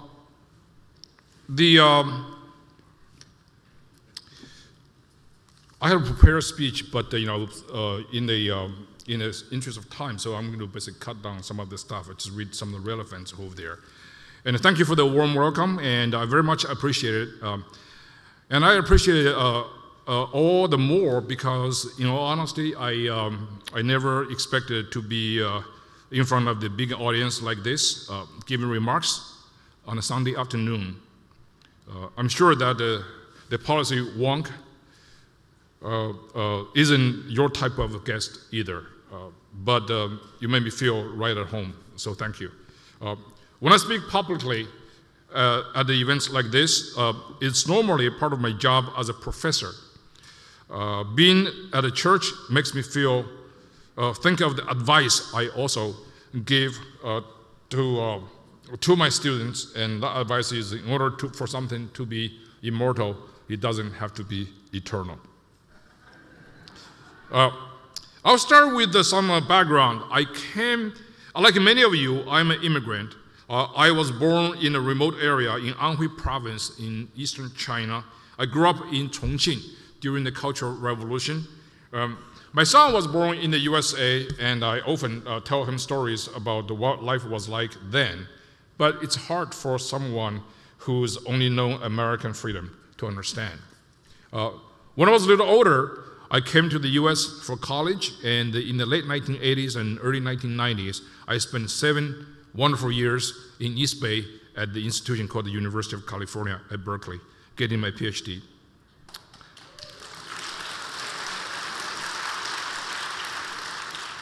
Thank you. I don't know you're reporting my getting PhD or University of California, Berkeley, yeah, but that was a very nice gesture. A lot of immigrants have trouble answering this seemingly simple, but quite difficult question as to where you're from. Questions of where you're from is because I've lived in a different country and in different states over the several decades in the United States. But I always say that I'm from around here in the Bay Area. That's because I truly discovered myself and what I value during my time here. People joke that where I went to school is so woke that it's basically the People's Republic of Berkeley. But Berkeley taught students from the People's Republic of China about freedom and how precious it is. There are 2 crucial moments I'd like to share with you that give me that epiphany. Those moments help guide my teaching, my work at the State Department, and what I do today. The first came on June 3rd, 1989. In Beijing, it was already June 4th. Many of you know that date. You know it because of Tiananmen Square. At the time, I was on an American campus where we value human life, freedom of speech, freedom of association, and the truth. What I witnessed, the Chinese Communist Party government slaughtering anyone who represented the hope of a free and a democratic China. The man responsible was the West's favorite communist dictator, the so-called reformer, Deng Xiaoping. Pat Buchanan had a very different name for him that I like very much. Buchanan called Deng Xiaoping a chain-smoking communist dwarf. To me, the massacre meant the end of illusions about the Chinese communists. or its phony reforms. At Berkeley, I stopped thinking that there was any moral ambiguity about the CCP. I also stopped thinking about any moral ambiguity in the United States. Here, I saw Americans, whether they were born in this country, in China, or anywhere else, living side by side as equals, prosperous and peaceful. I decided that this is home. I've never looked back or changed my mind since.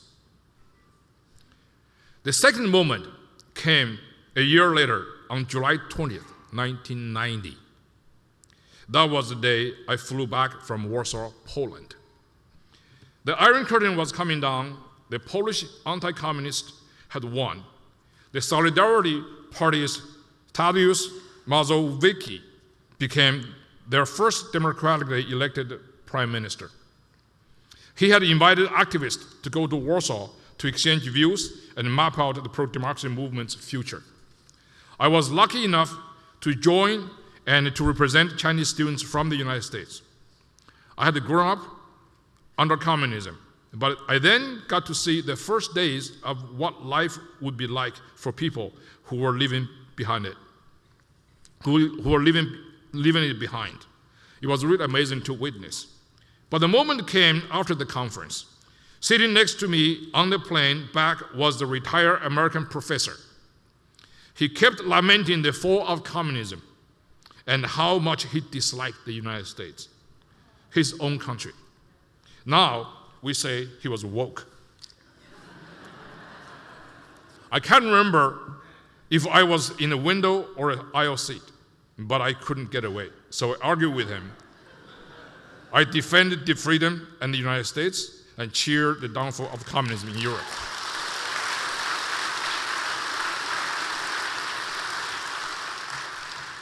It's hard for someone like this professor who has only known American freedom to understand what that event meant. I pitied him, both for his ignorance and for his intellectual dishonesty. But that was not the end of the story. When we walked off the plane, the professor went through the fast lane at the customs, marked for the US citizens. I had to join the line for foreigners. And that was a tremendous blow to me. My feeling wasn't about the line, it's about the way of life. That was the moment I decided, July 20th, 1990, that as an immigrant who loved the US, what it stands for, I must become a citizen and have an American passport.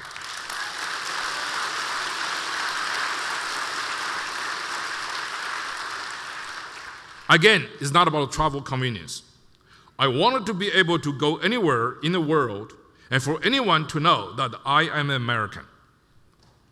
And that means something very special to me.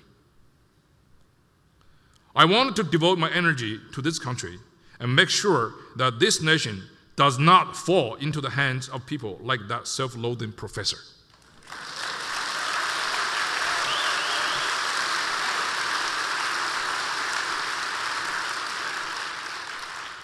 Those two moments were possible because of my time here in the Bay Area.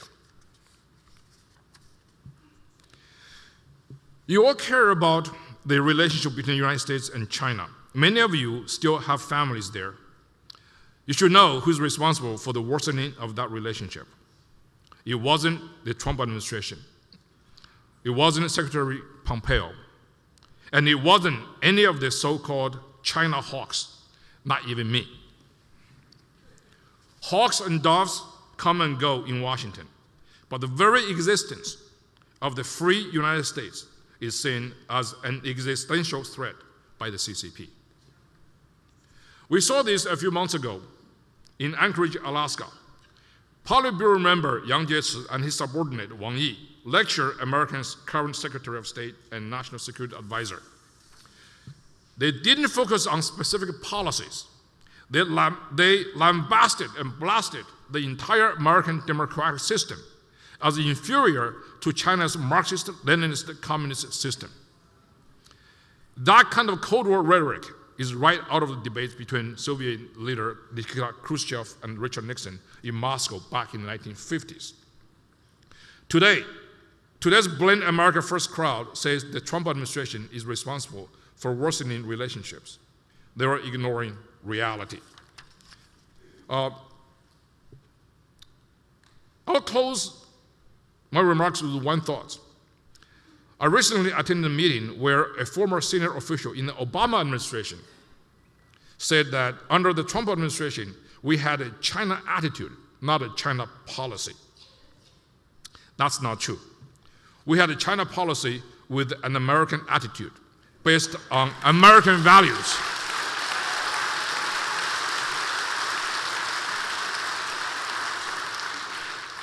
We had a moral clarity, straight talk, confidence, and deep beliefs in American exceptionalism and every human being's unalienable rights. That was because of Secretary of State Mike Pompeo.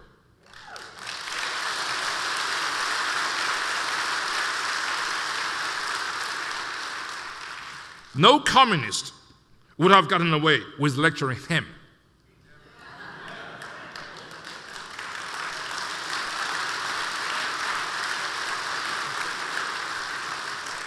As a Chinese-American citizen, it was an honor to work in the US State Department, helping shaping our China policy.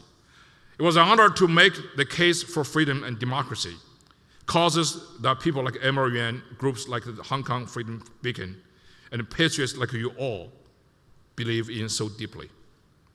And it was an honor every time I touched down in a new country to pull out my American diplomatic passport and to walk alongside America's top diplomat. Working at the State Department, I remember the two moments I talked about earlier. I thought about how, even if I was born somewhere else, this is the place where I'm from, America's home.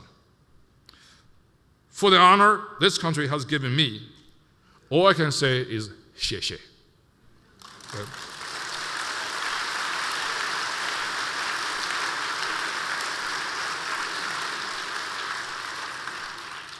And today, I have another honor. I'm proud to introduce the man who led every initiative I just described and under whom I served, Mike Pompeo.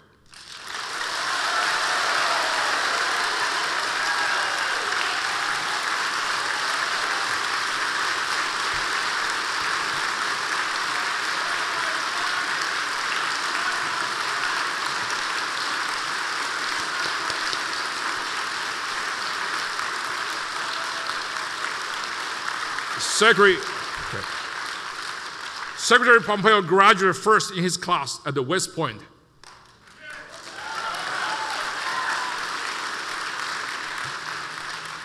The second best American military college in this country.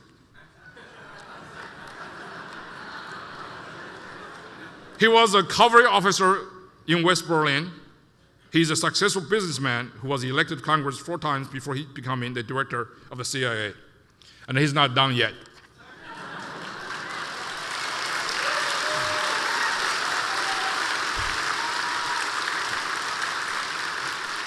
So please join me in welcoming America's 70th Secretary of State, Mike Pompeo.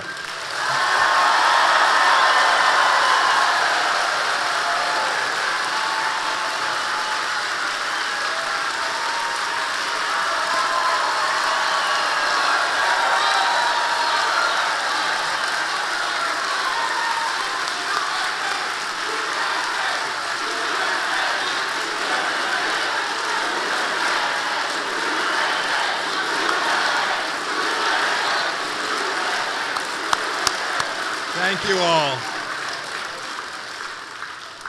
Oh my gosh, it is so great to be here with you all. Oh my goodness gracious. Thank you. I love you too. Yeah.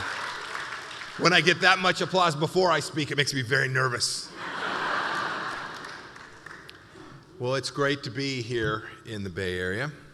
It's great to be back in California. I grew up in Santa Ana, California. Yeah. So Miles, I got my first speeding ticket in California too. I also got my second, my third, my fourth. Elmer, I cannot thank you enough for the blessing you have bestowed on me by allowing me to be here today with all of you.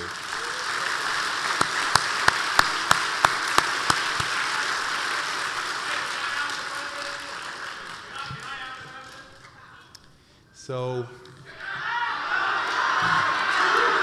it is an incredible,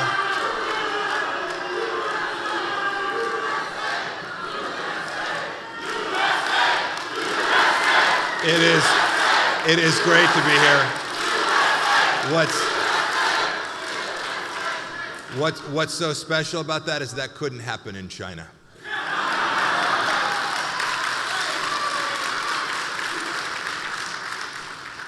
You know, I grew up here under Governor Ronald Reagan. Yeah. He was then my commander-in-chief when I was a young soldier. I got to be under his tutelage twice. Your current governor was not amused when I talked about China having infiltrated this state. I was at an event, it was the National Governors Association, and I had declassified a document where the Chinese Communist Party, its military security apparatus, had engaged in a complex activity to evaluate every one of our 50 governors all across the United States of America. You'll appreciate this. They were all sitting there. It was a Saturday afternoon. The Secretary of State was in front of them. They weren't paying much attention. And then I said, you know, the Chinese Communist Party in this document I have right here has decided whether you are a friend or a foe, or if they're working on you. You should know every one of them immediately texted their chief of staff, I need that document now. This is a tough place. You all are here in California. I'll talk about this in a bit. But as previous speakers said, never give up. Never give an inch. Keep your faith. The California dream is the American dream, or was at least. It will come back. We're here today because we're all going to work together to restore these very dreams for ourselves and for the next generation. General Secretary Xi Jinping has his China dream. He dreams of a world under authoritarian dictatorship, the totalitarian control of the Chinese Communist Party. While we dream of freedom, he dreams of a different thing, of the destruction of individual liberty and traditional institutions, especially in places such as Xinjiang and Tibet, while we dream of preserving our families' sacred places of worship, like this beautiful house of worship.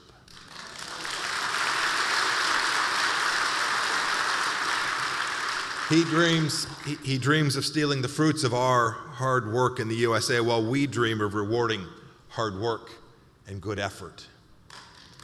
General Secretary Xi Jinping dreams of putting the entire Chinese nation behind an eternal great firewall, while we dream of freedom of expression and free flow of information every day and everywhere.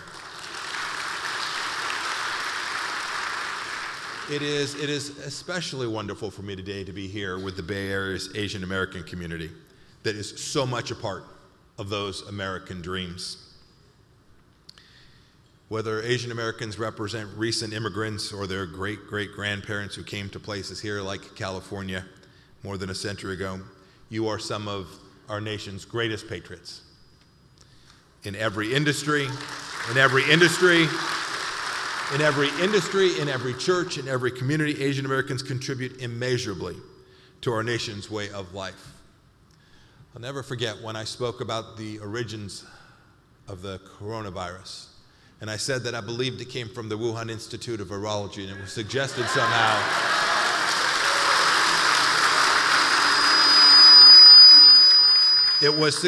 somehow by the legacy media that made me racist. The truth of the matter is I was standing up for the Chinese people and Asian Americans all over our great country who had been decimated.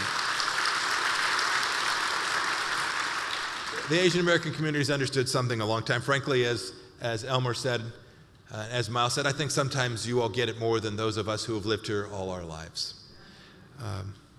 I think you understand that the biggest foreign threat to the United States of America is, in fact, the Chinese Communist Party.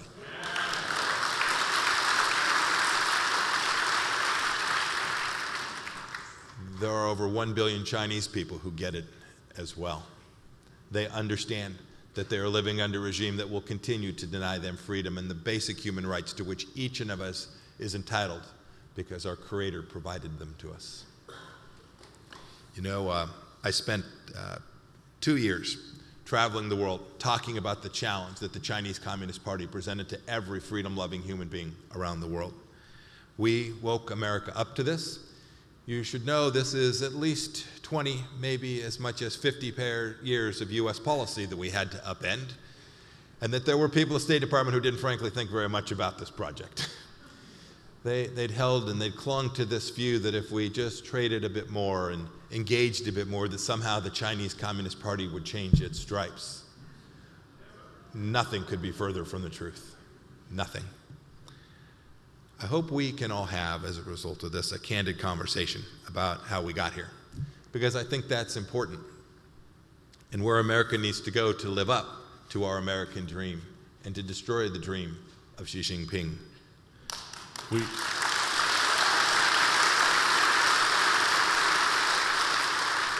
A few months ago, I had the privilege to speak at the Reagan Library. It was an amazing honor for a young person like me. Who would have dreamed that this kid who grew up in California and served under President Reagan would get a chance to speak from his presidential library and talk about the central challenge of our times from abroad, the challenge that the Chinese Communist Party presents. We recognized, for 4 years, our administration recognized this reality. We saw the world as it was and not as we wished it to be. And we focused our entire governmental efforts on this. We made sure our allies understood this risk as well.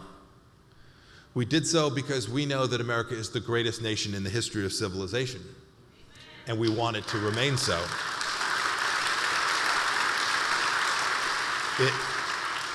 In spite of what the wokesters will tell you, it's been that way since 1776.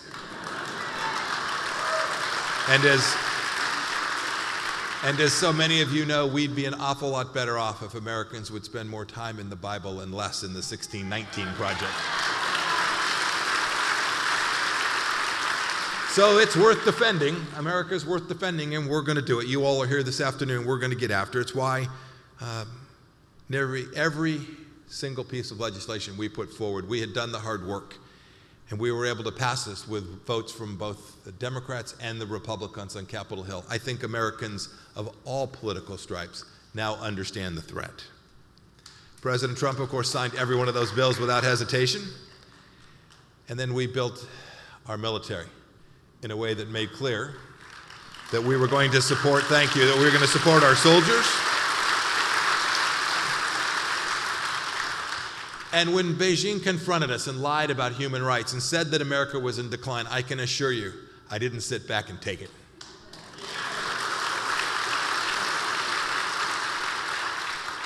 There's no other issue in the United States today that I think can unite people across the political spectrum. I think this is very important.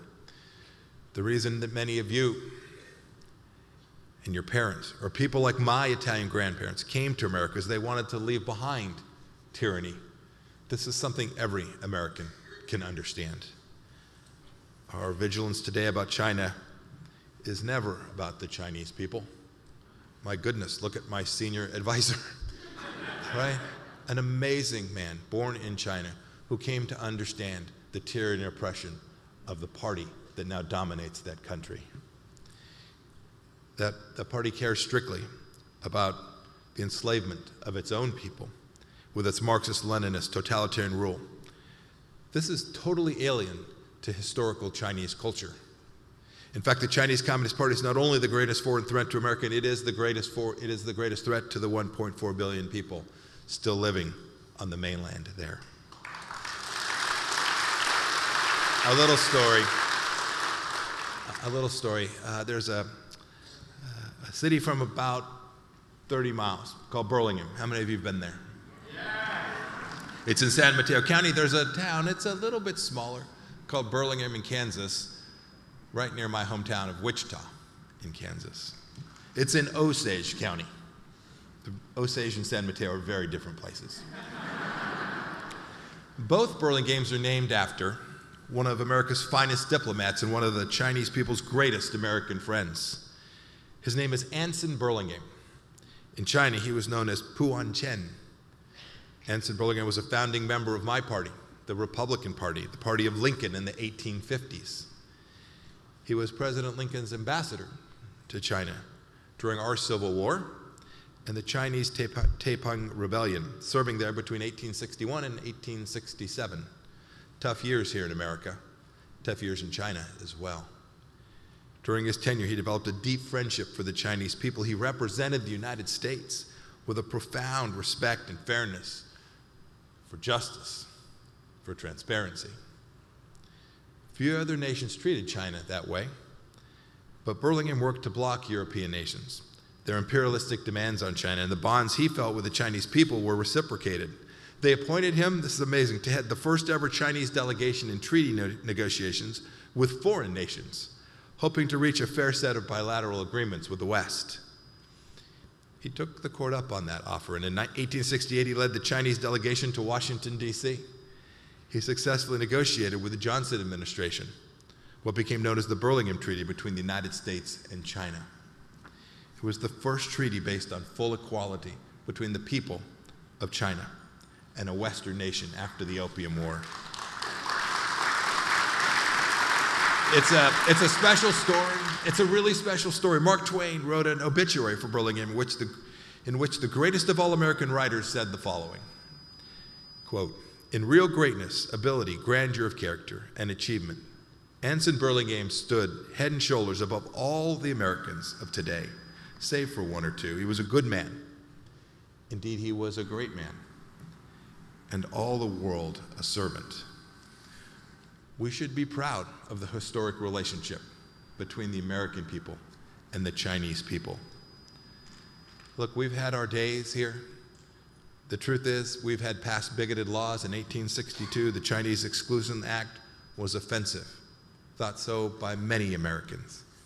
In my time at the State Department, I was constantly reminded of the American courage for justice, because just outside my office, on the 7th floor in the State Department, hangs a big portrait of John Watson Foster, one of my predecessors, the 32nd Secretary of State. He was the most powerful person, the most powerful voice at his time, fighting against that law in 1862, an American Secretary of State. Indeed, what that points out is one of the most exceptional things about our country. It's our ability to make good on our revolutionary founding promise, that founding promise of equality for every human being who lives in our country.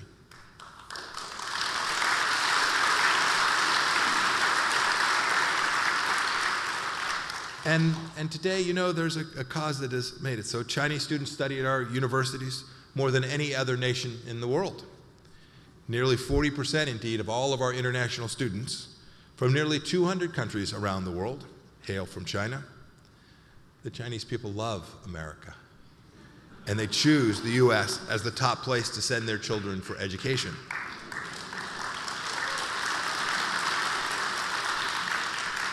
Their professors may think this is a racist country, but they do not. They come because it's the most successful multiracial society on the planet and the greatest country to ever respect the rights that the Lord has given to us. You know, Secretary Xi talked a lot about a century of humiliation, and how the Chinese Communist Party is leading the country to national rejuvenation, his words, not mine, because it was abused by Western powers. This is his storyline. This is what he tells his people, and indeed told American leadership. But the two stories I told about Secretary Foster and about Anson Burlingame showed that the United States treated China and Chinese people with respect, and that helped build the deep friendship between our peoples. No, the CCP is an ideological party masquerading as a nation. They want to dominate the world. They want to change the way each and every one of you live here in the United States. They tried to convince us that the virtues of America are indeed evil. Don't buy it. Don't buy it for a second. They indoctrinate the Chinese nation with lies about America and about the American people. Look, they have in China an ahistorical paranoia. From Mao to Xi, every Chinese communist leader has regarded the United States as pushing an international conspiracy against China and the Chinese people. And frankly, one of the worst conspiracies and one of the worst lies they tell their own people is that they, the Chinese Communist Party, represents them. The central thesis of the policy that we developed in the Trump administration was the recognition that the Chinese Communist Party does not represent those 1.4 billion people.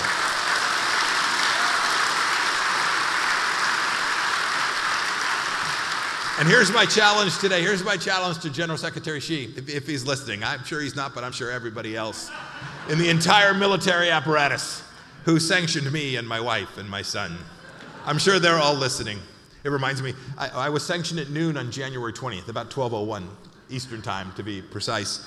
It said that Secretary Pompeo, former Secretary Pompeo, is sanctioned and his whole family. And my son is engaged to a lovely young Christian woman named Rachel. And a couple hours later, she called me and said, Mr. Pompeo, am I marrying into the sanctions regime? Yes, Rachel, you are. Consult your lawyer. Goodness. Look, here's my challenge to General Secretary Xi. Mr. General Secretary, if you believe you represent these people, hold an election.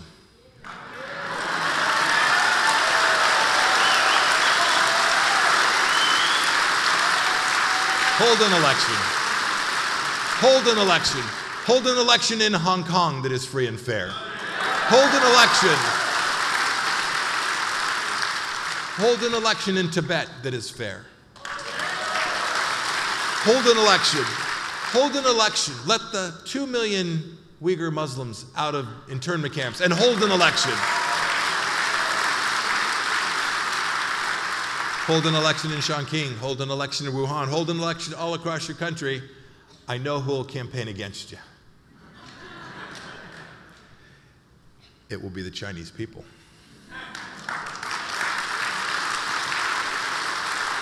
You know, it always makes me laugh that we see this in the United States. The left wants to co-opt language. They want to use different words to describe. They hesitate to use the word mother. You know, they use names like the People's Republic and the People's Liberation Army and their news outlet called the People's Daily. We know this. Those institutions don't belong to the people, they belong to the party. This is a misuse of language, and it is intentional. It's intentional. They have to lie. They have to keep the lie because they know that the Chinese relationship, the Chinese people's relationship and friendship with the American people is so great that they must tell this lie to their own people. They use their entire state apparatus to denigrate our nation so they may dominate the people of their own. So you all know a little bit of this story, but it's worth spending a few minutes. What did we get done in the 4 years that the American people gave us? First, we told the truth every day. We were honest.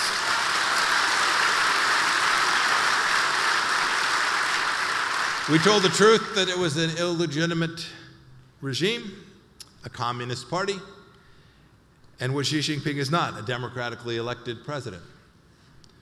The Chinese communist regime is a competitor, economically, technologically, military, and maybe most important, ideologically. And that the Chinese Communist Party is at war with the United States, whether we want to be at war with them or not. Our most cherished values are at risk, and the Chinese people want and deserve the same freedom that we have. Elmer spoke about the Unalienable Rights Commission. That was something that was on my heart.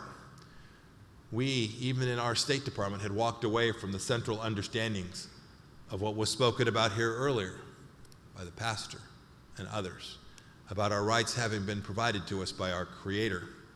The State Department wasn't talking about that when it traveled around the world. It talked about human rights in ways that were deeply disconnected from anything I had known. And so I tried to bring it back to our founding, back to the central ideas that built this great nation, laying a foundation for those universal rights that matter to every human being, everywhere.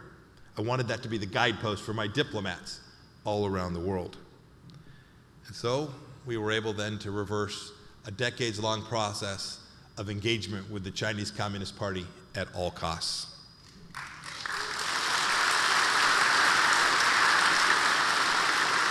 We were candid with Beijing.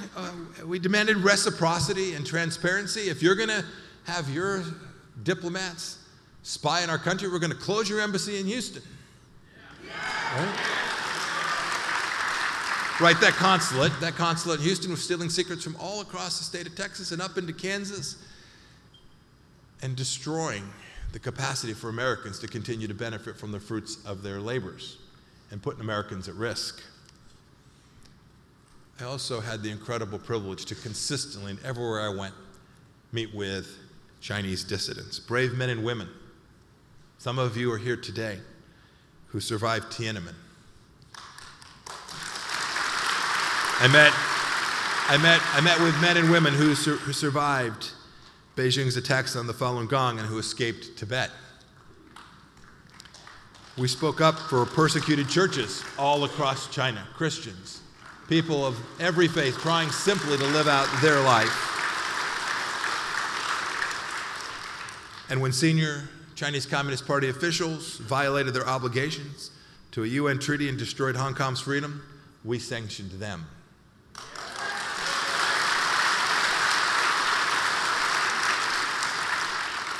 And then when we observed the atrocities, the kinds of actions that the whole world has often said we would never permit to happen again, right?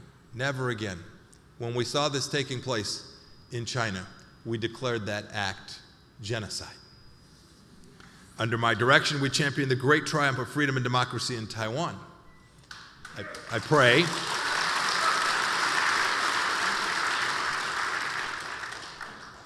pray this administration will continue to do so that the exemplary model of Taiwan and Taiwan's democracy can and will provide powerful inspiration for people all across China.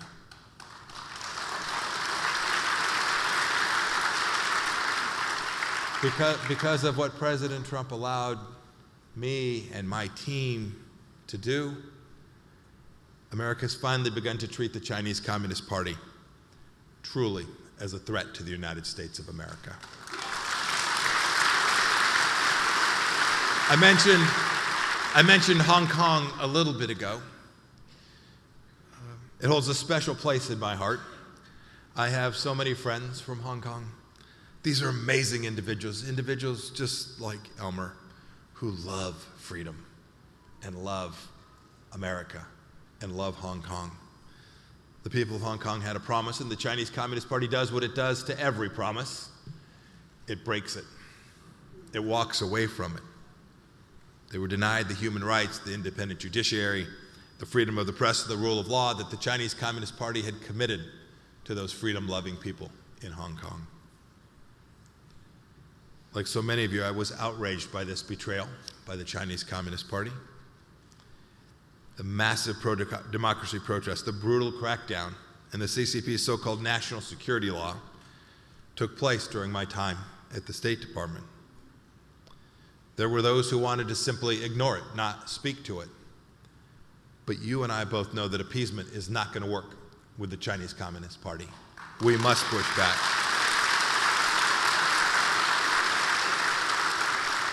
So we certified under US law that the high degree of autonomy no longer existed. And on May 27th of 2020, we notified the representatives of the American people in Congress of that fact. 2 days later, President Trump went to the Rose Garden. You'll remember these remarks. He gave a press conference announcing America's withdrawal of the special treatment that had applied to Hong Kong under the one country, two systems formula. Sadly, Hong Kong's suffering continues.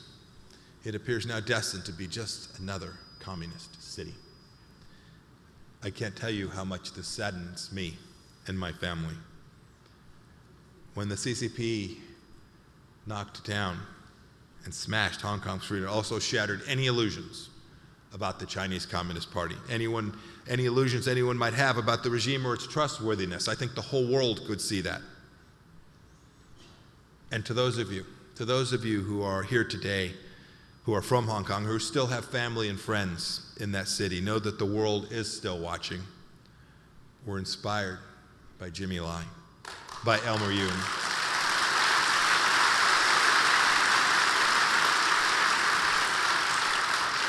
And I am inspired every day by the countless freedom fighters who are inside of Hong Kong. I want to make sure we always honor them.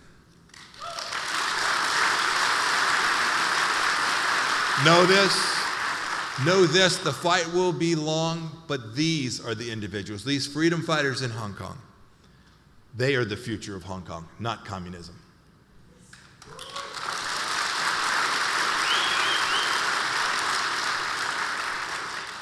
I look forward to the day that I can travel to Hong Kong, and the leadership there will itself establish a commission on unalienable rights.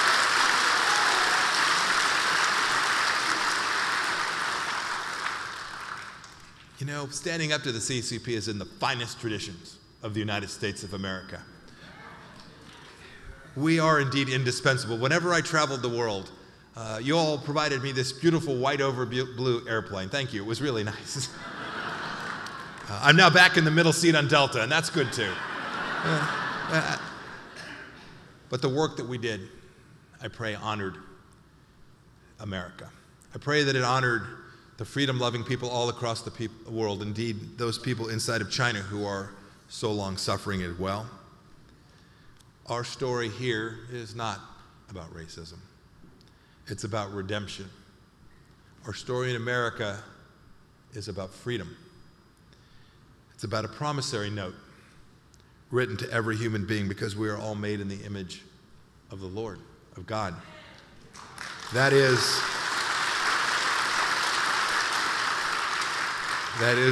the America that this young boy who grew up in Santa Ana knows. We should recognize too how the CCP attempts to weaponize information, and we should be keenly aware of it. This is a central part of its global ambition. There is not a single regime in the world with a tighter grip on information and the flow of information than the regime in Beijing. It's forced its people by gripping that information to live by the lies that they tell them.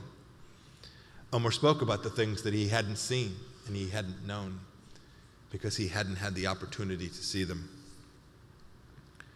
We are determined to help the Chinese people tear down that great firewall.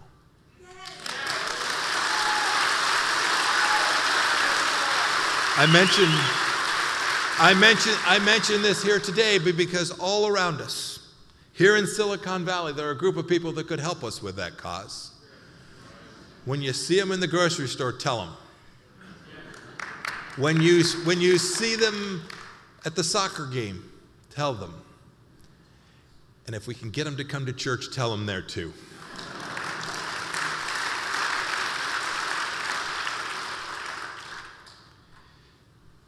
As long as the CCP exerts control over every company, every Chinese company, we must be vigilant. We must ensure that we are not contributing to the well-being of those very companies that are aiming to undermine the well-being of our children and our grandchildren.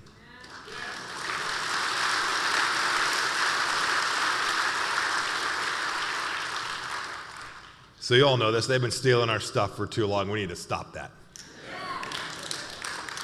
We can do this. We have to be honest about this intellectual property theft that destroyed millions of good jobs all across America. Right? The hard-won fruits of the labor of the American people were stolen by General Secretary Xi. We're still ahead. He knows it. He's going to keep trying to steal. We must not let him do that. We can prevent it.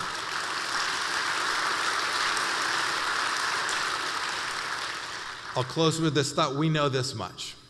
We know that we are blessed to live in this very special place, to come here on a Sunday afternoon, to talk about the things that matter most to us, the things that are on our heart, to hear from Pastor McClure.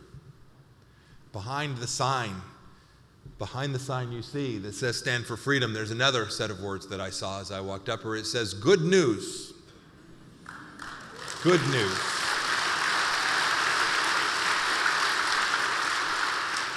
I want to amplify this message. There is good news all across our land, and there will be good news for the people of China as well, as long as we all stay in the fight.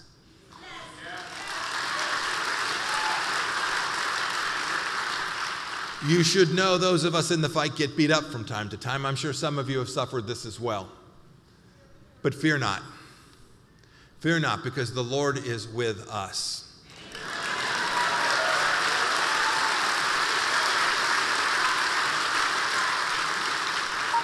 And I want to thank everyone who's here this afternoon.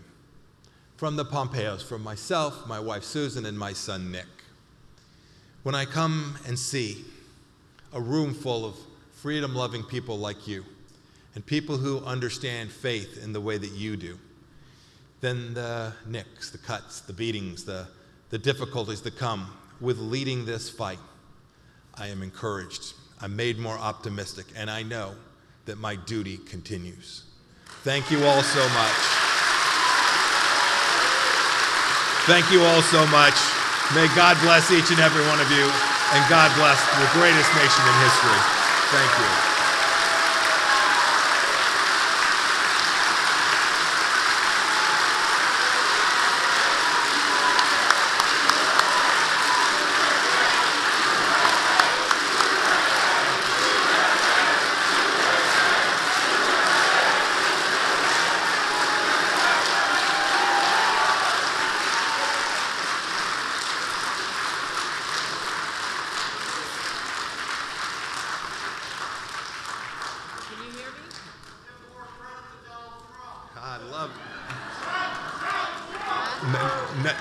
None of this happens without President Donald J. Trump. None of it.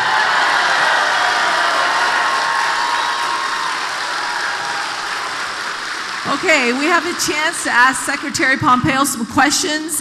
Where are my volunteers? If you have questions, we have index cards with pens. If the red t-shirt volunteers can hand your, they'll pass out the index cards and fill out your questions. We will ask Secretary Pompeo the question. So raise your hand.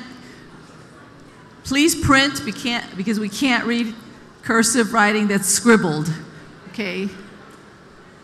Where are my volunteers? Red t-shirts.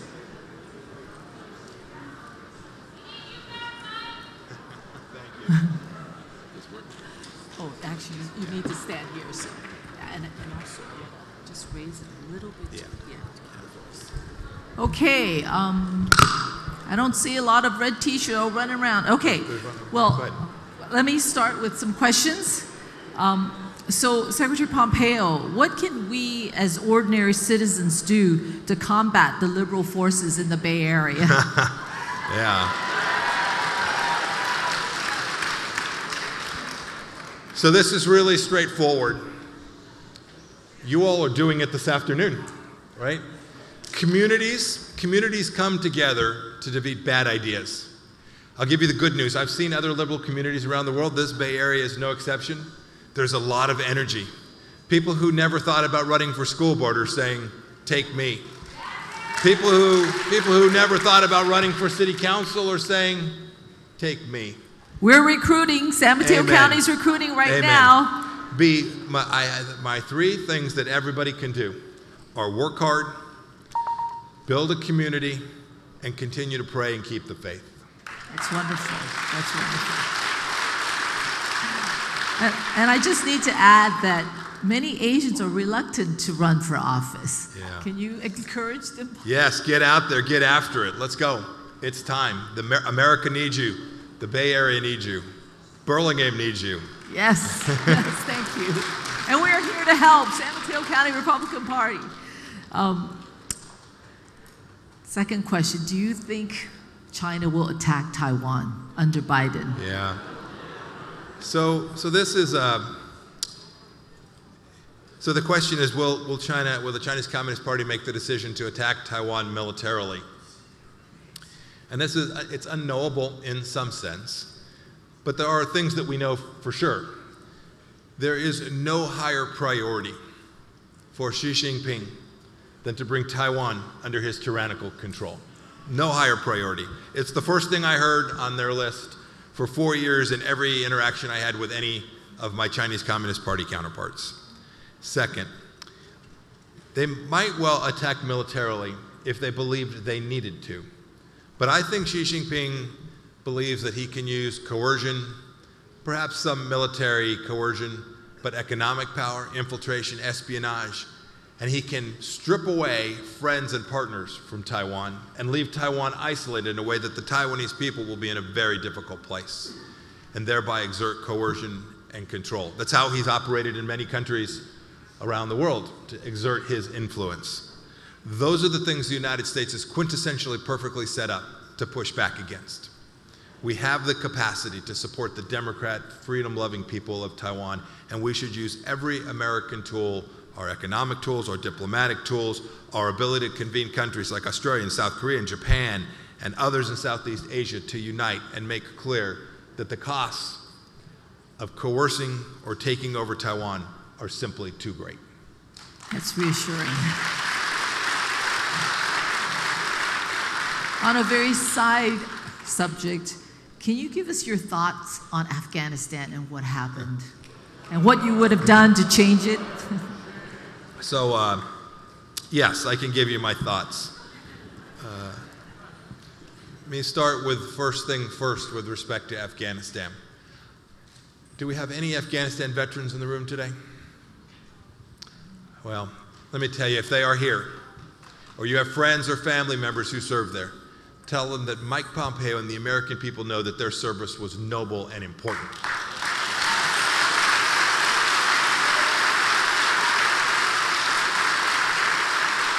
I saw firsthand the amazing work that our soldiers, our sailors, the Marines that were there, the intelligence operators who were doing amazing counter-terror operations. They saved American lives for 2 decades in Afghanistan, and they should always be proud of every minute they served on behalf of the United States of America in that difficult place.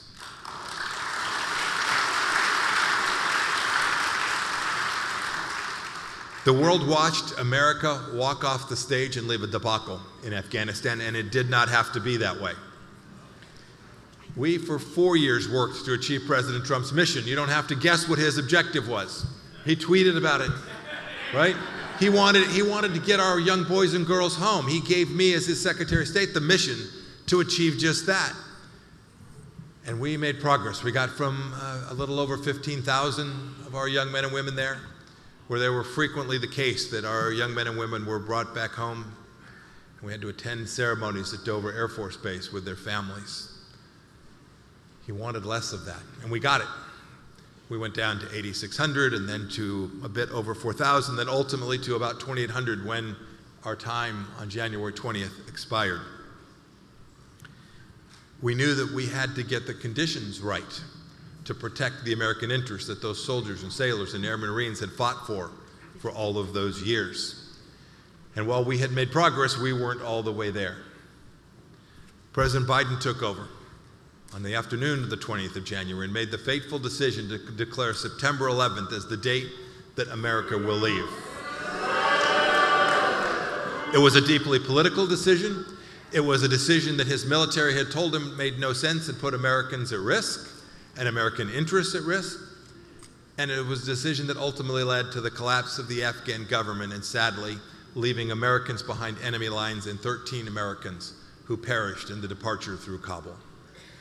This is a tragedy that the world has seen, and America's very commitment in the world is diminished as a result of this. I pray that the administration will take some set of actions that will demonstrate real American resolve and begin to regain the credibility that was lost as a result of the debacle that was our withdrawal, the execution of our withdrawal from Afghanistan. So our next question is a very common question. What are your futures politically? Will you run for president? And will you also be vice president to Trump? So here's what's easy. I've been in this fight for the things that you all value and that we all value collectively since I was 18 years old and entered the United States Military Academy. I could never have dreamed that I would have been chosen by President Trump that the good people of South Central Kansas would elect me to Congress 4 times, or that I'd get the chance to be the CI director and Secretary of State. So only the Lord knows what holds in store. Other than this, I promise you, when I see you, when I hear you, I will continue to be part of this fight for freedom. I don't know what role I will take, but know this, it is a worthy fight, and we all have to find a place to advance that cause, and I promise you I'll stay at it as well.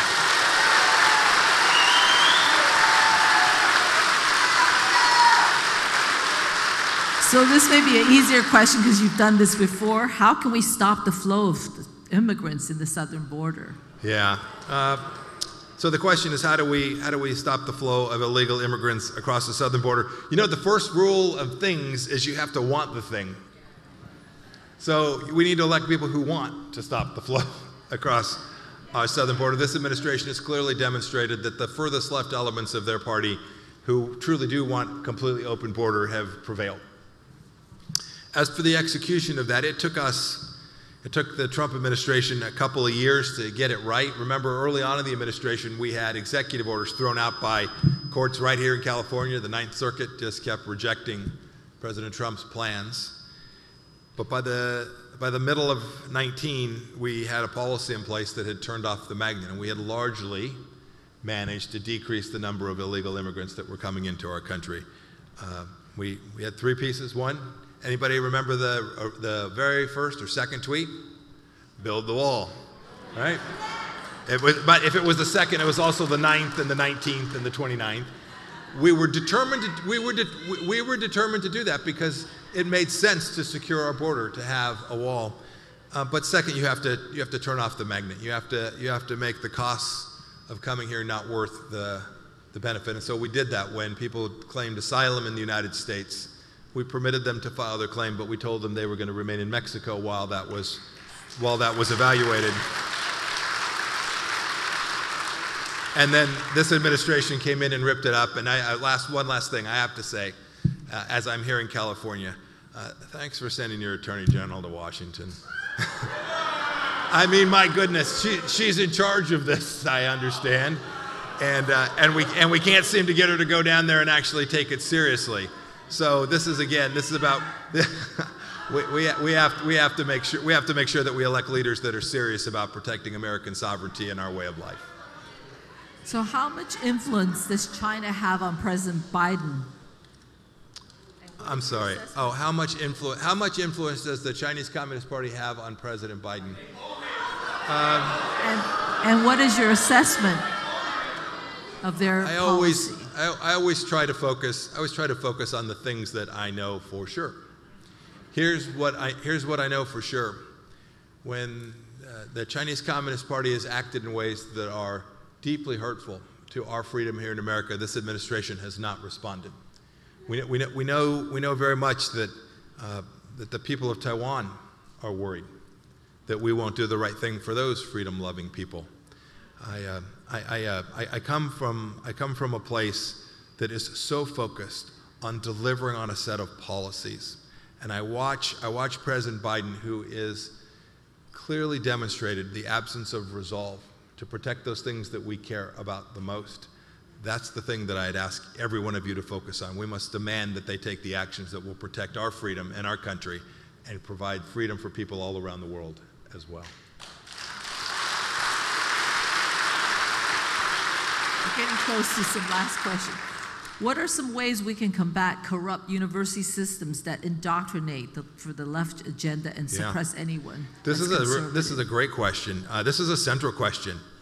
So I think I know the system in California, but I'll speak to the system in Kansas that I know the best. Who creates the policies inside the University of Kansas school systems? Elected officials. We have the Board of Trustees, we have what's called the Board of Regents, we have school boards that are elected in Kansas. Go win elections. The left has focused on this very set of issues in our K through 12 and our institutions of higher learning since at least 1968. They've worked it, they've worked it, they've worked it.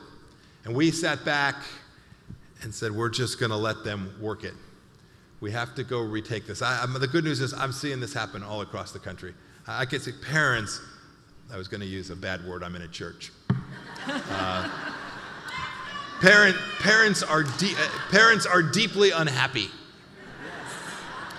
And I think parents all across America are going to get the stick and get after making sure that these people, the school boards and the principals and the superintendents all across America, honor the traditions of the United States of America and don't teach this junk in our schools.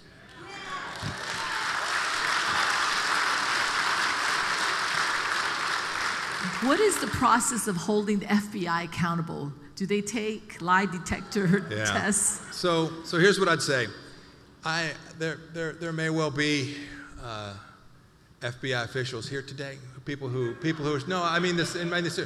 These are good people. I have lots of friends who decided they wanted to go serve and be part of the FBI. These are young people who are amazing patriots. Some of them were serving in our military and decided to go work for the FBI. They are remarkable. They protect us. They keep us safe. But when senior leaders, when senior people become political inside a law enforcement organization like the FBI, then this is the kind of corruption that we don't tolerate in the United States of America. By the way, I worry about our military leaders have become too political as well. Milley. So, Milley, General Milley. I always come back to, and I do it because I feel like I'm on very safe ground here. Our founders understood how we continue to keep the most central institutions of America directed towards the American tradition. It is that we all get out and speak the truth, work hard, elect the right people, and that goes for our law enforcement organizations, not just the FBI, but our highway patrols across America, our district attorneys across America, our sheriffs all across America, the people who are tasked with and risk their lives every day to keep us all safe. These cannot become political institutions. When there are riots, we must enforce the law. This is pretty straightforward. So 2 more questions, and I can't find that exact question, but there was a Chinese that said that he has 20 students in a Christian school, and he wanted to know how to bridge the gap between the Chinese culture and their heritage with the Christian school. Oh, it's a good question. I don't know that I'm well suited to answering that question. But I will say this. America has a deep tradition of bringing people from lots of different cultures, and we are a society that has come from all over the place. The last name Pompeo, I have lots of relatives in New Jersey that may not have been on the right side of the law every day either. We have always been a place that welcomes people and welcomes the idea that people want to respect their historic culture as well. We should never walk away from that, but we know that this is also an incredibly special place, and that the idea that you become American when you come here is central to the continued well-being of each and every one of us. And I know that I know amazing Chinese people who have come here and done precisely that. Okay, one last question. Thank you. So how positive are you that the U.S. will get out of the current mess and chaos? Yeah. That's easy. That's an easy question. If you ask me what day, I got no idea. But I am confident we will get out of the moral decay that our nation finds itself in today. I don't think that solely because we have this exceptional set of ideas that are emblazoned in our Declaration and our Constitution. Those are key elements of it. I think it's because people come to practice their faith all across America. These are the institutions, these faith institutions that provide the backbone for our Judeo-Christian country that has served us all so well for these 245 plus years now. It hasn't left. It's still in our hearts. It's in the hearts of people all across our country, and I am confident that we will have this revival. We will have this reclamation of our nation, and I'm counting on everyone who came here today to be part of helping make that happen. Thank you all. If you'll stay here one moment.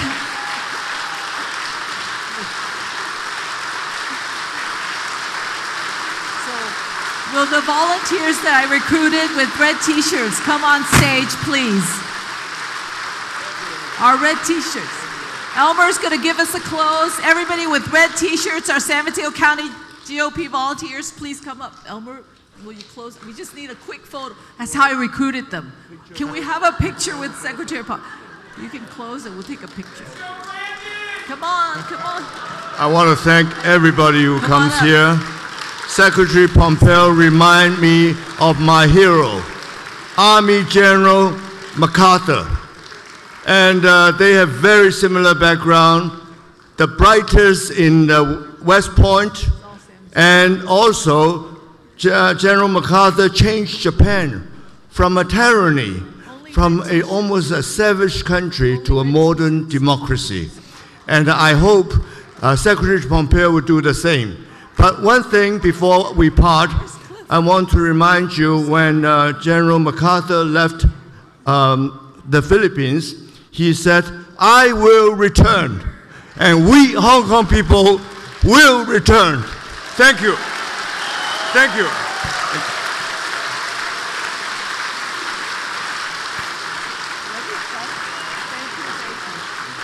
Thank you, everybody, for coming. Let's keep the faith. Liberate Hong Kong.